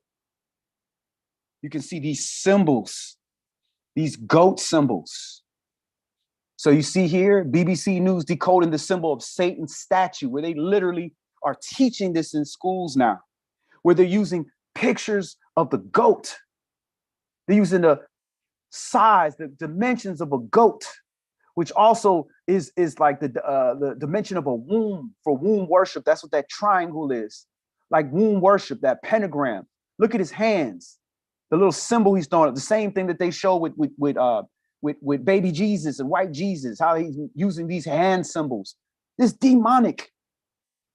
Look at they pentagram, they 666. It's a goat. They're using a goat. When you're looking at our artists, they're taking our artists and they're using them to make these goat symbols. And you'll see goat horns hanged up everywhere. Look at this pentagram that they have here. Then they try to call it the Star of David, using these same symbols. Right here, you can see it. So when they're telling you something that the sheep and the lamb is going to bow down to the goat, they think they're going to beat YAH. That's literally what they're saying. So let's look at what Wikipedia has to say. So we look at Wikipedia, talks about Satanism. Let me see if that's shared on the screen. All right, so here it is. Let's blow it up, see if you can read it a little bit better.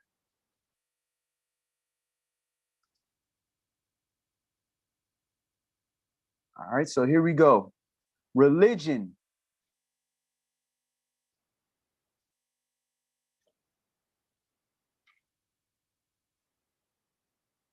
Goats are mentioned many times in the Bible. The importance of ancient Israel is indicated by 7 different Hebrew and 3 Greek terms used in the Bible. All right, now go down to the Satanism part. That's what we want to include. We already know we're talking about what the Bible shows. We've seen that. We don't need to go to Wikipedia for that. But here, for their information, in some depictions, the devil is depicted like Baphomet as a goat.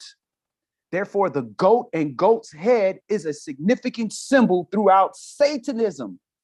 The inverted pentagram is the symbol used for Satanism, sometimes depicted with the goat's head of Baphomet within it, which originated from the Church of Satan. The goat's head and head of Baphomet is also used in the logo for the Satanic Temple, which also features the inverted pentagram. So this is wickedness right in front of your face. They showing it to you. So now when you see Kirk Franklin in this video right here, actually going about it and telling you the lion and the lamb shall bow down to the goat. This is the video right here in BET Hip Hop Awards. And we using this for media purposes. We not trying to steal nobody's stuff. We don't own this. But this is what he's doing. So he's a shepherd. He's letting you know who he worked for and who he's shepherding for. All right, so let's get back to the class. So we looked at Azazel. We see Azazel was the scapegoat. This is the association with the goat. Aki, you got your camera on. All right, so let's go to John chapter 10. Yohanan chapter 10.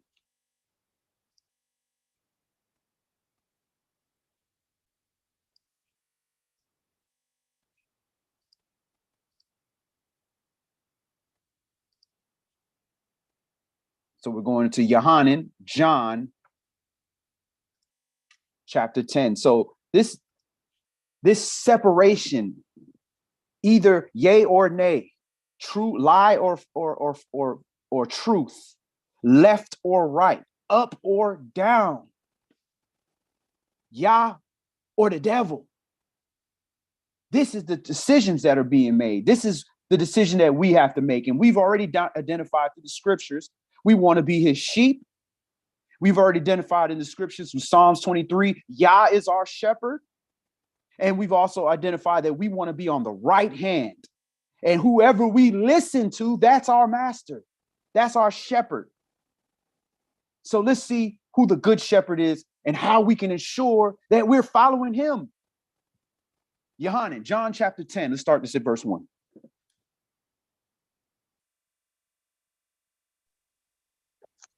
Verily, verily, I say unto you, he that enters not by the door into the sheepfold, but climbs up some other way, the same as a thief and a robber. Okay, so why he talking about sheepfolds? Why he didn't say he who's entering to the door of the goats? He's a thief and he not concerned with the goats. There's another shepherd for that. I'm concerned with the sheep. So Yahweh Shai is concerned with you. The goat is concerned with transferring you away from the sheep to the goats. Verse 2, but he that enters in by the door is the shepherd of the sheep. So who's entering your door? You have a door. If you want to deal with chakras, the fourth chakra, your heart, the door, the Dalid, your mind. Who's entering in your door? Whoever's entering in your door, that's your shepherd.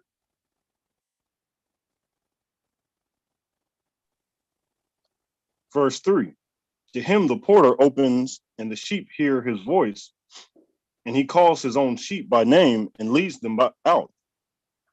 And when he puts forth his own sheep, he goes before them, and the sheep follow him, for they know his voice. And a stranger will they not follow, but will flee from him, for they know not the voice of strangers. That's a good shepherd. Good shepherd makes sure that, he's constantly building a relationship with his sheep. Just like, my dog know my voice. Another person tell my dog to do something, he not listening to you, other than my wife and I. But when I tell him, he know my voice. He don't have to speak. He could be in a cage and know. So it's the same thing here. The sheep not listening to the voice of the goat herder. He not listening to that. But see, the problem, because that voice is strange to him. So we have to get back to a point where that voice of the goat herder, the goat shepherd, that is strange to us. But because we were raised amongst goats, by the goats, that is common to us. So that's why you have to cross over. You have to make covenant, circumcision of the heart, so you can reprogram that brain. Once you get to a certain age, you learn different. Your brain moves different. This is science. You don't learn the same way you learned when you was a child. So now that you're an adult, you got to put away those childish things and start acting like an adult and learning the adult way, learning the adult things to do.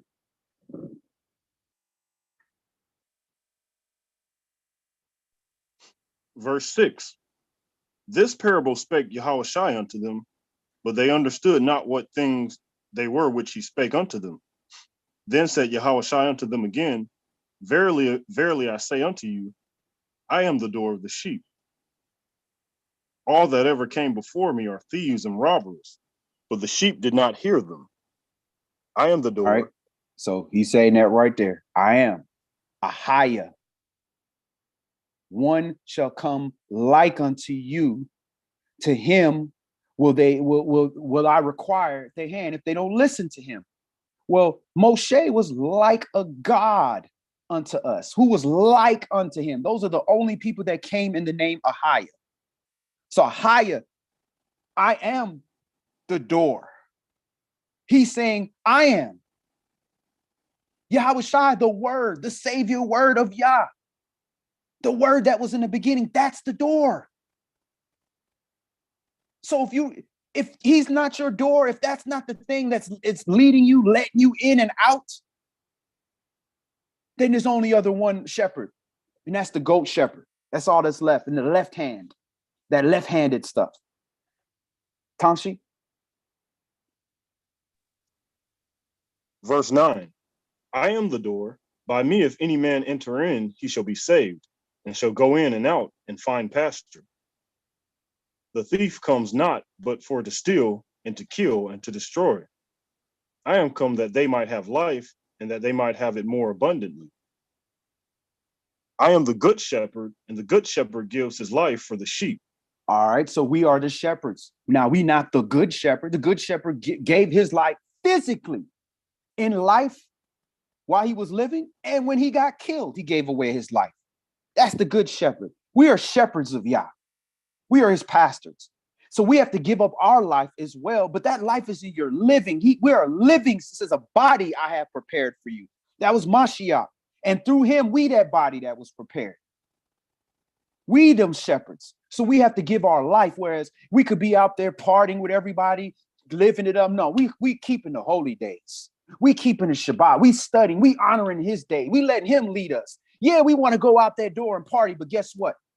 The good shepherd said, nah, you're going to be together with the other sheep today because it's his holy day. So who are we letting lead us? Well, here's the difference between the good shepherd and the goat herder. Tamshi? Verse 12. But he that is a hireling and not the shepherd, whose own the sheep are not, sees the wolf coming and leaves the sheep and flees, and the wolf catches them and scatters the sheep. So he thinking he gathering the sheep to protect them. You know what I'm saying? He's not necessarily trying to hurt people. Then he realized, oh, wait a minute. I gathered them to the slaughter. And he concerned, he don't care. That's not his people. He only concerned with himself. He gone. He's scattered. He's out of there. Now the sheep running all over the place getting slaughtered because he wasn't a shepherd. He a goat herder. He about the goats. Verse 13. The hireling flees because he is a hireling and cares not for the sheep. I am the good shepherd, and I know my sheep, and am known of mine. All right. So he says, I am Ahiah, the good shepherd, and know my sheep. So he knows his sheep and am known of his. Do you know him? That's the question. He knew you before you had a hair on your head. That's why we don't promote abortion. We don't agree with that. That's wickedness. He said he knew us before there was hairs on our head. So he knows us, but do you know him? You don't know him if you don't know his voice. If you think his voice is, yeah, do what you want. Yeah, you a spiritual person. You don't need his word. You can do it on your own. Your heart is pure. You don't know him. So to make sure you want to write, you got to know who you're listening to. If you're waiting for somebody to give you instructions, you might want to know who's talking to you, what they sound like, who they are, a little bit about their background. So an imposter don't come in here and tell you to jump off a cliff. Tamshi? Verse 15. As the Father knows me, even so know I the Father, and I lay down my life for the sheep. And other sheep I have, which are not of this fold, them also I must bring, and they shall hear my voice, and there shall be one fold and one shepherd. So there's these people of other fold. Could it be that wild olive tree that's being engrafted in that was not part of this fold?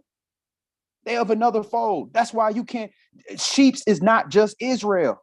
You got sheep of other folds. You got black sheep, you got white sheep, you got spotted sheep. They still sheeps. But at the end of the day, the ones that survive are the ones that are listening to the good shepherd. The other ones gonna get lost if they don't get found. But guess what? Sheep get lost. What the good shepherd do? He go after them. But if he going after the sheep and the sheep keep running till you run off a cliff, he ain't gonna be found.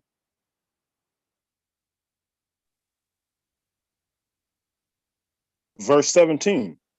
Therefore does my Father love me, because I lay down my life that I might take it again. That's a major key right there. Father Abba loves me because I lay down my life. My life is I do what I want to do, what Jason did before. That's my life, my choice, my body, doing what I want. No, I lay that down so that I might take up a real life again. I might have eternal life and actually have those things that he said, I have not seen, ear has not heard, that he got for us. But there's only one way to do it. You got to lay down your life for your friend. And guess what? It may come down to it for some of us. We might have to lay down our physical life as well. Tomshi? No man takes it from me, but I lay it down of myself. I have power to lay it down, and I have power to take it again. This commandment have I received of the Father, of my Father. Hallelujah. So we'll stop right there. No man can take it from me. I lay it down myself. And we have that same power once we in the body and we become like unto him. Because now you can't take my life. You can't do nothing. That's what he told Pilate. You couldn't do nothing unless my God allowed you to do that. You don't got no, I call 100,000 angels down here, bro. You ain't got no power. I got the power. I'm allowing myself to be in this situation by making whatever choices I make, by cooperating, whatever cooperation I did. Praise Yah. So let's move on. So we got a few more for the conclusion. Let's go to Acts chapter 8. And we read in Zechariah 13 and 7 through 9, we read, smite the shepherd and the sheep will scatter. So this is the results of the scattering of the sheep. Let's go to Acts chapter 8. Acts chapter 8, and we're going to read 1 through 4. And we got like one more for the conclusion.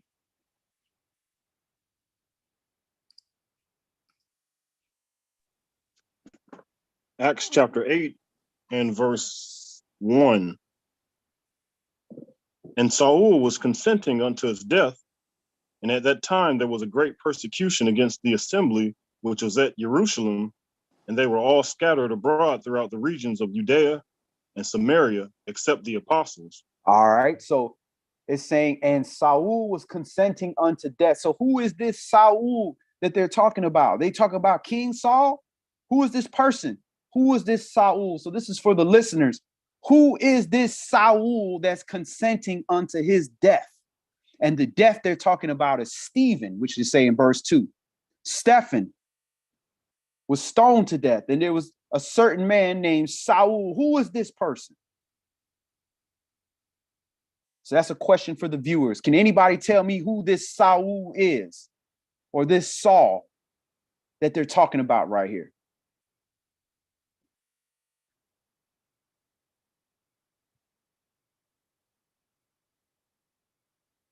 So again, question for the viewers. This Saul was consenting unto the death of Stephen. Can any of the viewers tell me who this Saul is?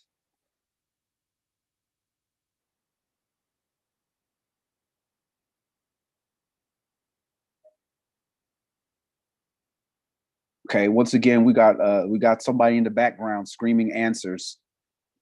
This is for the viewers. Thank you. Thank you very much.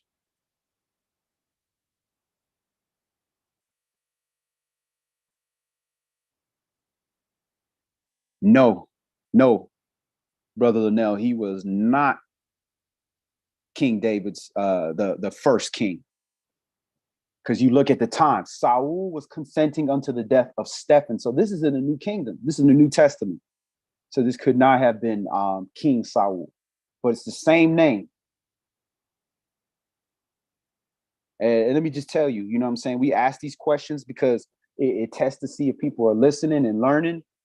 It tests to see if people are listening and learning, but also tests humility, because nobody like to answer a question and then be, have not the question that the presenter is looking for. A lot of times they're looking for an answer, a specific answer. It's not even somebody's wrong. That takes humility. So this is why we ask questions. This is part of learning. We got to be like children. A child, when you ask a child questions in class, you remember when you was in elementary school, everybody like, ooh, ooh, ooh, with their hand up in the air. Then you ask that one kid, he give you the dumbest answer ever. Well, guess what?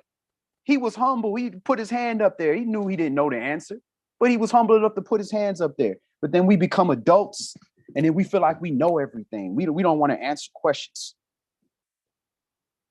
All right, so I'm gonna give one more second for another person to try. So it is not King Saul that we're talking right here.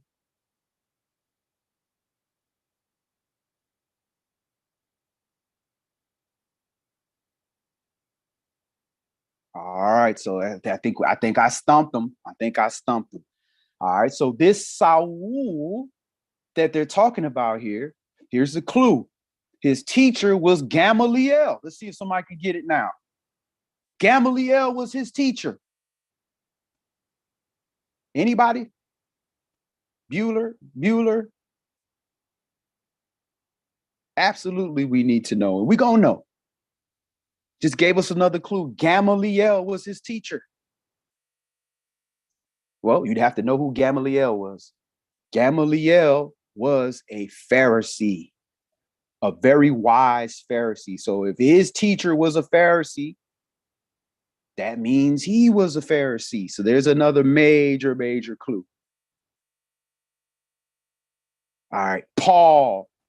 This is talking about Saul, Paul, from tribe of Benjamin. He was actually sitting there holding the clothes of the people that stoned the first so-called follower of Christ that was, after the apostles.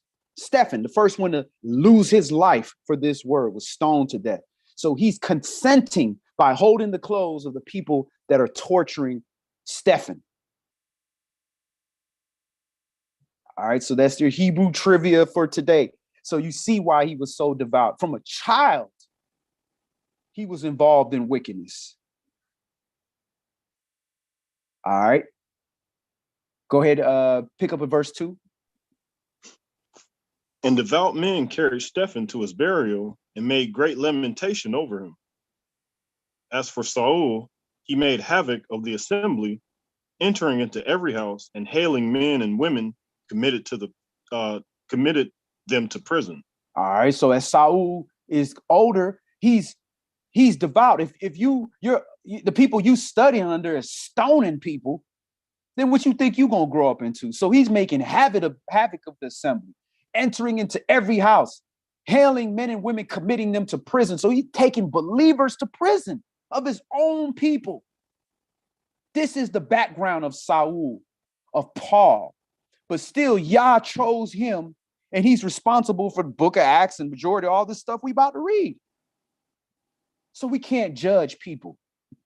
But what is the results of him scattering? Because when you find out, they start looking for Israelites right now. And they say, hey, everybody, let's go to Facebook. Let's see everybody who's claiming Israel. Let's go to everybody that's watching Shabbat sermons. Let's go round them up. You're going to flee. They coming for you. So the people fled, and the only people left were the apostles, because they can't run. They run, everybody they know who they are. They got to be here. Tomshi, this is the last verse 4. Therefore, they that were scattered abroad went everywhere preaching the word. So now the word is going out everywhere. Because of the scattering of the sheep, the sheep have to become shepherds in these other places, and the word is being preached everywhere now. So praise Yah. So we see the scattering. Y'all got a method to his madness. All right, we got 2 more for the conclusion. We got a short one to read here. John chapter 21, Yohanan chapter 21. So go back a book. John chapter 21.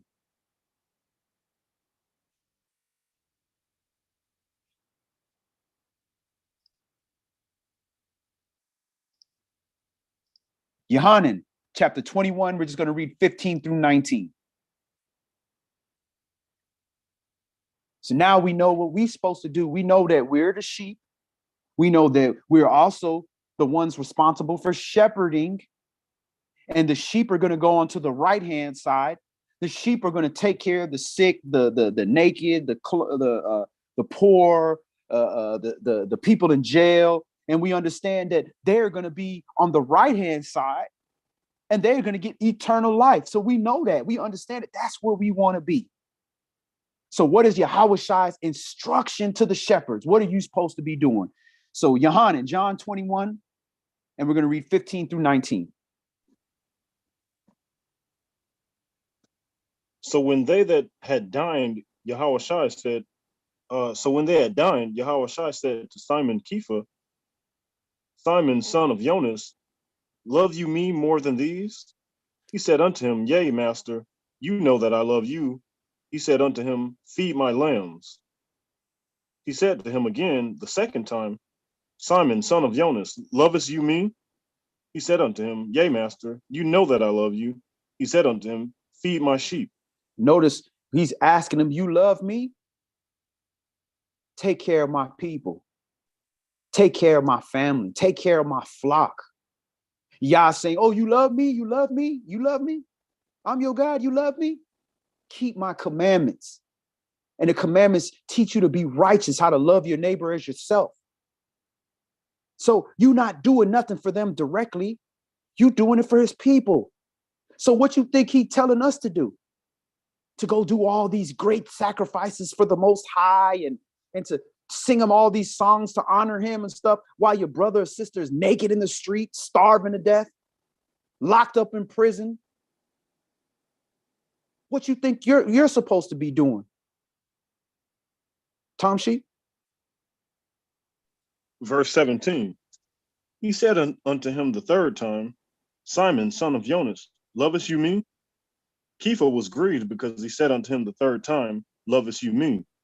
And he said unto him, Master, you know all things, you know that I love you.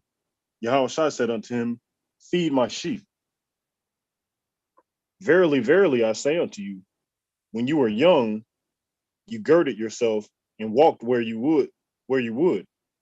But when you shall be old, you shall stretch forth your hands, and another shall gird you and carry you where you would not.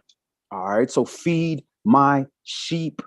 So we're used to always, being in a position of leadership. We feed in the people that are that we're responsible for, our families, our kids, maybe certain people in our assemblies, that we're responsible for. But then he said, nah, just feed my sheep, period. Feed them. And he's saying now he's going on to sometimes the sheep going to be older than you. Sometimes the sheep going to be your elders, your leaders, the princes.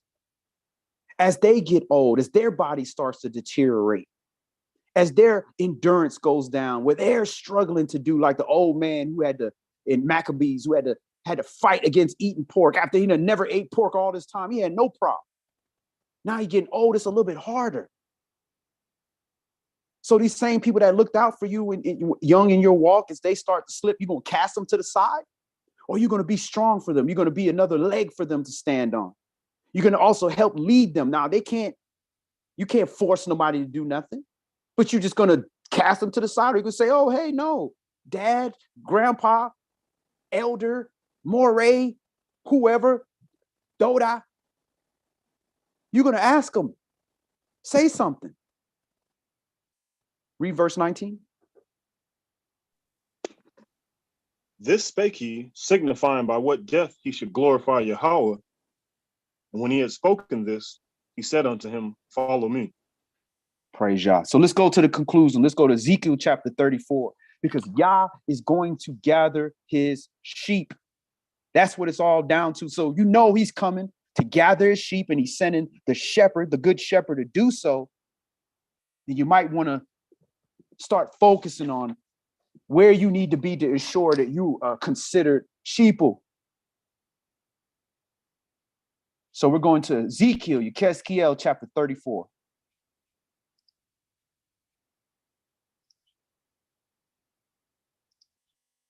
And let's start this at verse 1 for the conclusion. And the word of Yahweh came unto me, saying, Son of man, prophesy against the shepherds of Yasharal. Prophesy and say unto them, Thus says my sovereign Yahweh unto the shepherds, Woe be to the shepherds of Yasharal that do feed themselves. Should not the shepherds feed the flocks? So the shepherds are out there learning all this information, getting all this wisdom and knowledge, but they only putting out the information that's going to cause them to have the biggest assemblies, or only putting out the information that's going to get them multiple wives, or put out the information that's going to get them more tithes, or allow them to stay in leadership, or it's going to cater to the majority of the people in their constituency, which typically happen to be women. He's talking to you, shepherds of Israel. Verse 3.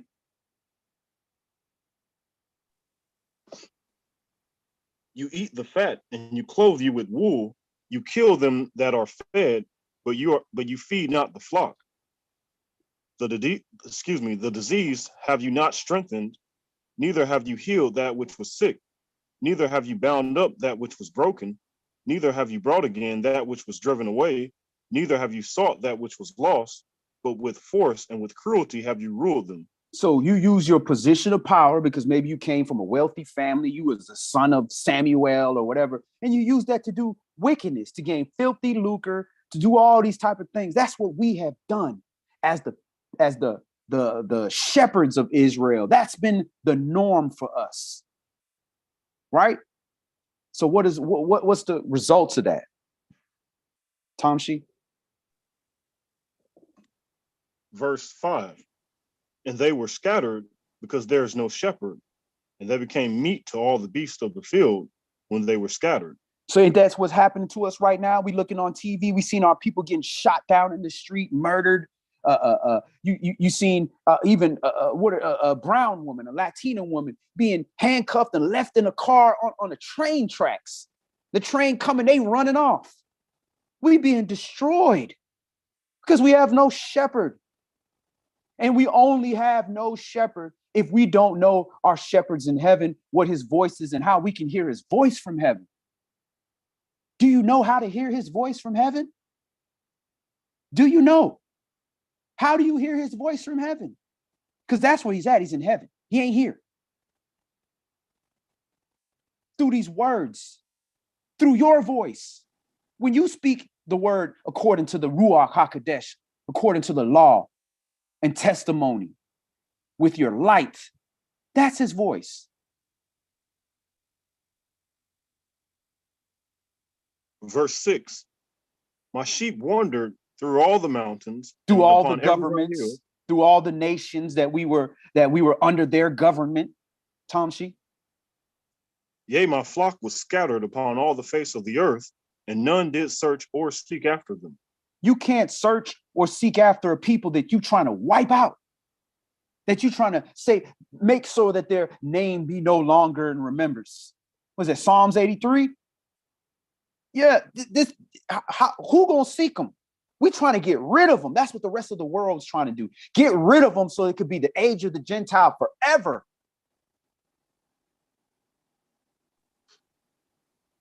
Verse 7. Therefore, you shepherds, hear the word of Yahweh. Okay, therefore you, Israel, my servant. He talking to us. He ain't just talking to your pastor or your moray. He talking to us. Hear, Shama. As I live, says my sovereign Yahweh, surely because my flock became a prey, and my flock became meat to every beast of the field, because there was no shepherd, neither did my shepherds search for my flock, but the shepherds fed themselves and fed not my flock. Therefore, O you shepherds, hear the word of Yahweh. Thus says my sovereign Yahweh, behold, I am against the shepherds, and I will require my flock at their hand, and cause them to cease from feeding the flock. Neither shall the shepherds feed themselves any more, for I will deliver my flock from their mouth, that they may not be meat for them. So you're going to lose your constituency. And this is what we see in this prophecy being fulfilled right now. My wife brings this up all the time. When we drive, you look and you see all these churches empty, for lease, for rent, for sale, empty churches everywhere. These false pastors are having their churches emptied out. People not going no more. They're being removed and they're being gathered to the left hand for the goats and to the right hand for the sheep. But the shepherds, they're going out.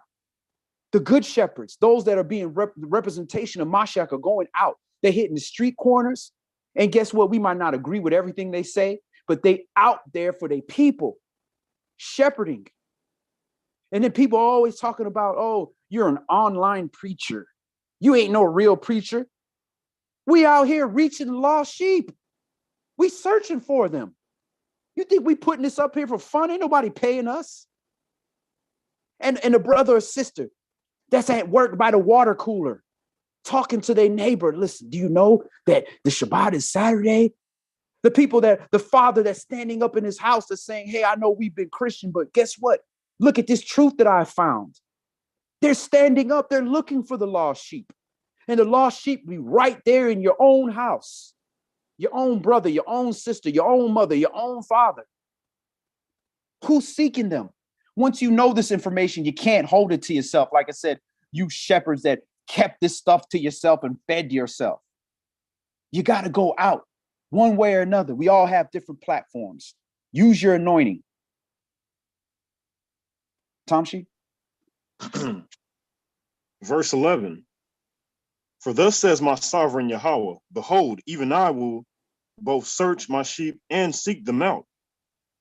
As a shepherd seeks out his flock in the day that he is among his sheep that are scattered, so will I seek out my sheep and will deliver them out of all places where they have been scattered in the cloudy and dark day.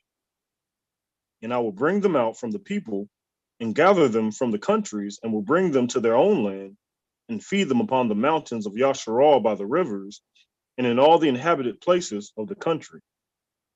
I will feed them in a good pasture, and upon the high mountains of Yasharal shall their fold be. There shall they lie in a good fold, and in a fat pasture shall they feed upon the mountains of Yasharal. I will feed my flock, and I will cause them to lie down, says my sovereign Yahweh. I will seek that which was lost, and bring again that which was driven away, and will bind up that which was broken, and will strengthen that which was sick, and I will destroy the fat and the strong, and I will feed them with judgment. You only getting fat and strong like that when the whole nation is suffering as a whole, when you about yourself. When you about yourself, you're going to be strong and have all the money and everything is going to be great. You're going to be fat.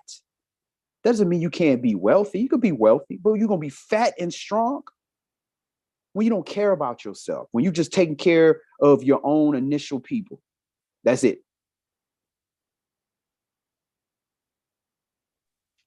Verse 17. And as for you, O my flock, thus says my sovereign Yahweh, behold, I judge between cattle and cattle, between the rams and the he-goats. All right, I will judge between beast and beast, because we all beast. That's all that cattle means, is beast. And between the rams, the sheep, and the he-goats, the goats, the Illuminati, Baphomet, all that boule and all that wickedness stuff, or the sheep, the sheeple, the flock, the shepherds. A goat ain't no shepherd. A goat ain't finna lead no sheep to safety. Verse 18. Seemeth it a small thing unto you to have eaten up the good pasture, but you must tread down with your feet the residue of your pastures, and to have drunk the deep waters, but you must foul the residue with your feet? And as for my flock, they eat that which you have trodden with your feet, and they drink that which you have fouled with your feet. Therefore, thus says my sovereign Yahweh unto them, behold, I, even I, will judge between the fat cattle and between the lean cattle, because you have thrust with side and with shoulder, and pushed all the disease with your horns, till you have scattered them abroad. Therefore will I save my flock, and they shall no more be a prey, and I will judge between cattle and cattle, and I will set up one shepherd over them, and he shall feed them, even my servant Dawid, he shall feed them, and he shall be their shepherd. Praise Yah. So these next few verses, doing this class, the Spirit came to me and gave me understanding of this beyond my previous understanding. So when he's saying I will set up one shepherd over them, we know who that is. That's Mashiach, the good shepherd. And then it's also talking about even my servant David, he shall feed them and he shall be their shepherd. He's talking about not only David, when David comes back and is raised up, he's going to be a king and a prince. But no, it's talking about the house of David. This is what the house of David is supposed to do. We're supposed to feed the sheep. We're supposed to be a shepherd. We're supposed to lead. When everybody was standing around afraid to go to war, the house of David stepped up and went to battle. So that's what we're supposed to do. And that's how you identify the house of David. It said for Judah, neither will be a lawgiver from beneath his feet. So he gonna know it and give this law. And his scepter shall not depart. He gonna be royal. He gonna stand out. That's how you know the house of David. And what other country got black people that do that? Here. You might got some here and there. You can look and see some popular ones from all over the world, but where all the celebrities come from in every category, whether it's education, sports, music, acting, whatever, combat, they coming from the same places. America and Jamaica. That's the two countries where you see most of them people come from. That's where the house of David is likely at. Judah's in the four corners, but that's where the house of David is. And we're going to cover this in our class as well. But the documentary that we're doing on the diaspora is showing the house of David going to Spain. And then from Spain, going to Western Africa. And then after Western Africa, we know what happened there. We went out to the Americas. Tamshi? Verse 24. And I, Yahweh, will be their Elohim, and my servant Dawid, a prince among them. I, Yahweh, have spoken it. The house of David will be a principal among the people. He said it, I will raise up the house of David. Raising him up, that means you're going to have some money. No, that means you're going to have the government. You're going to understand. You're going to be one of the leading families to set the road straight for Mashiach to come take his throne. We're not going to be on the throne. Mashiach going to be on the throne. And guess who he represents? The house of David. Verse 25.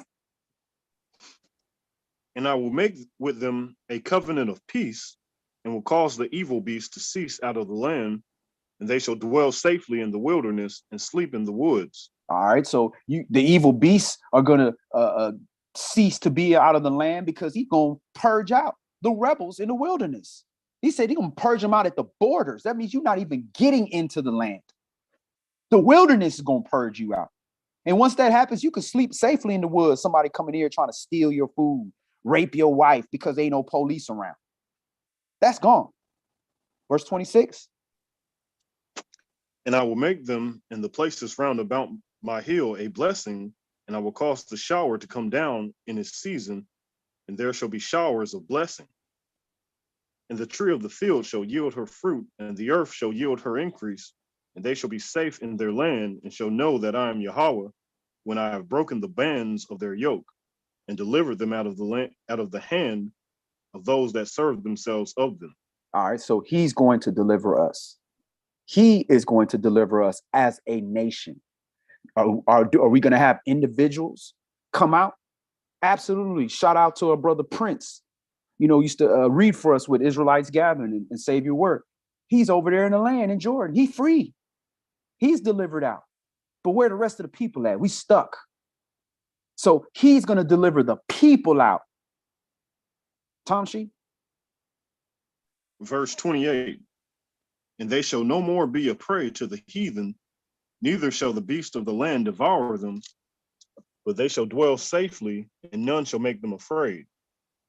And I will raise up for them a plant of renown, and they shall be no more consumed with hunger in the land, neither bear the shame of the heathen anymore.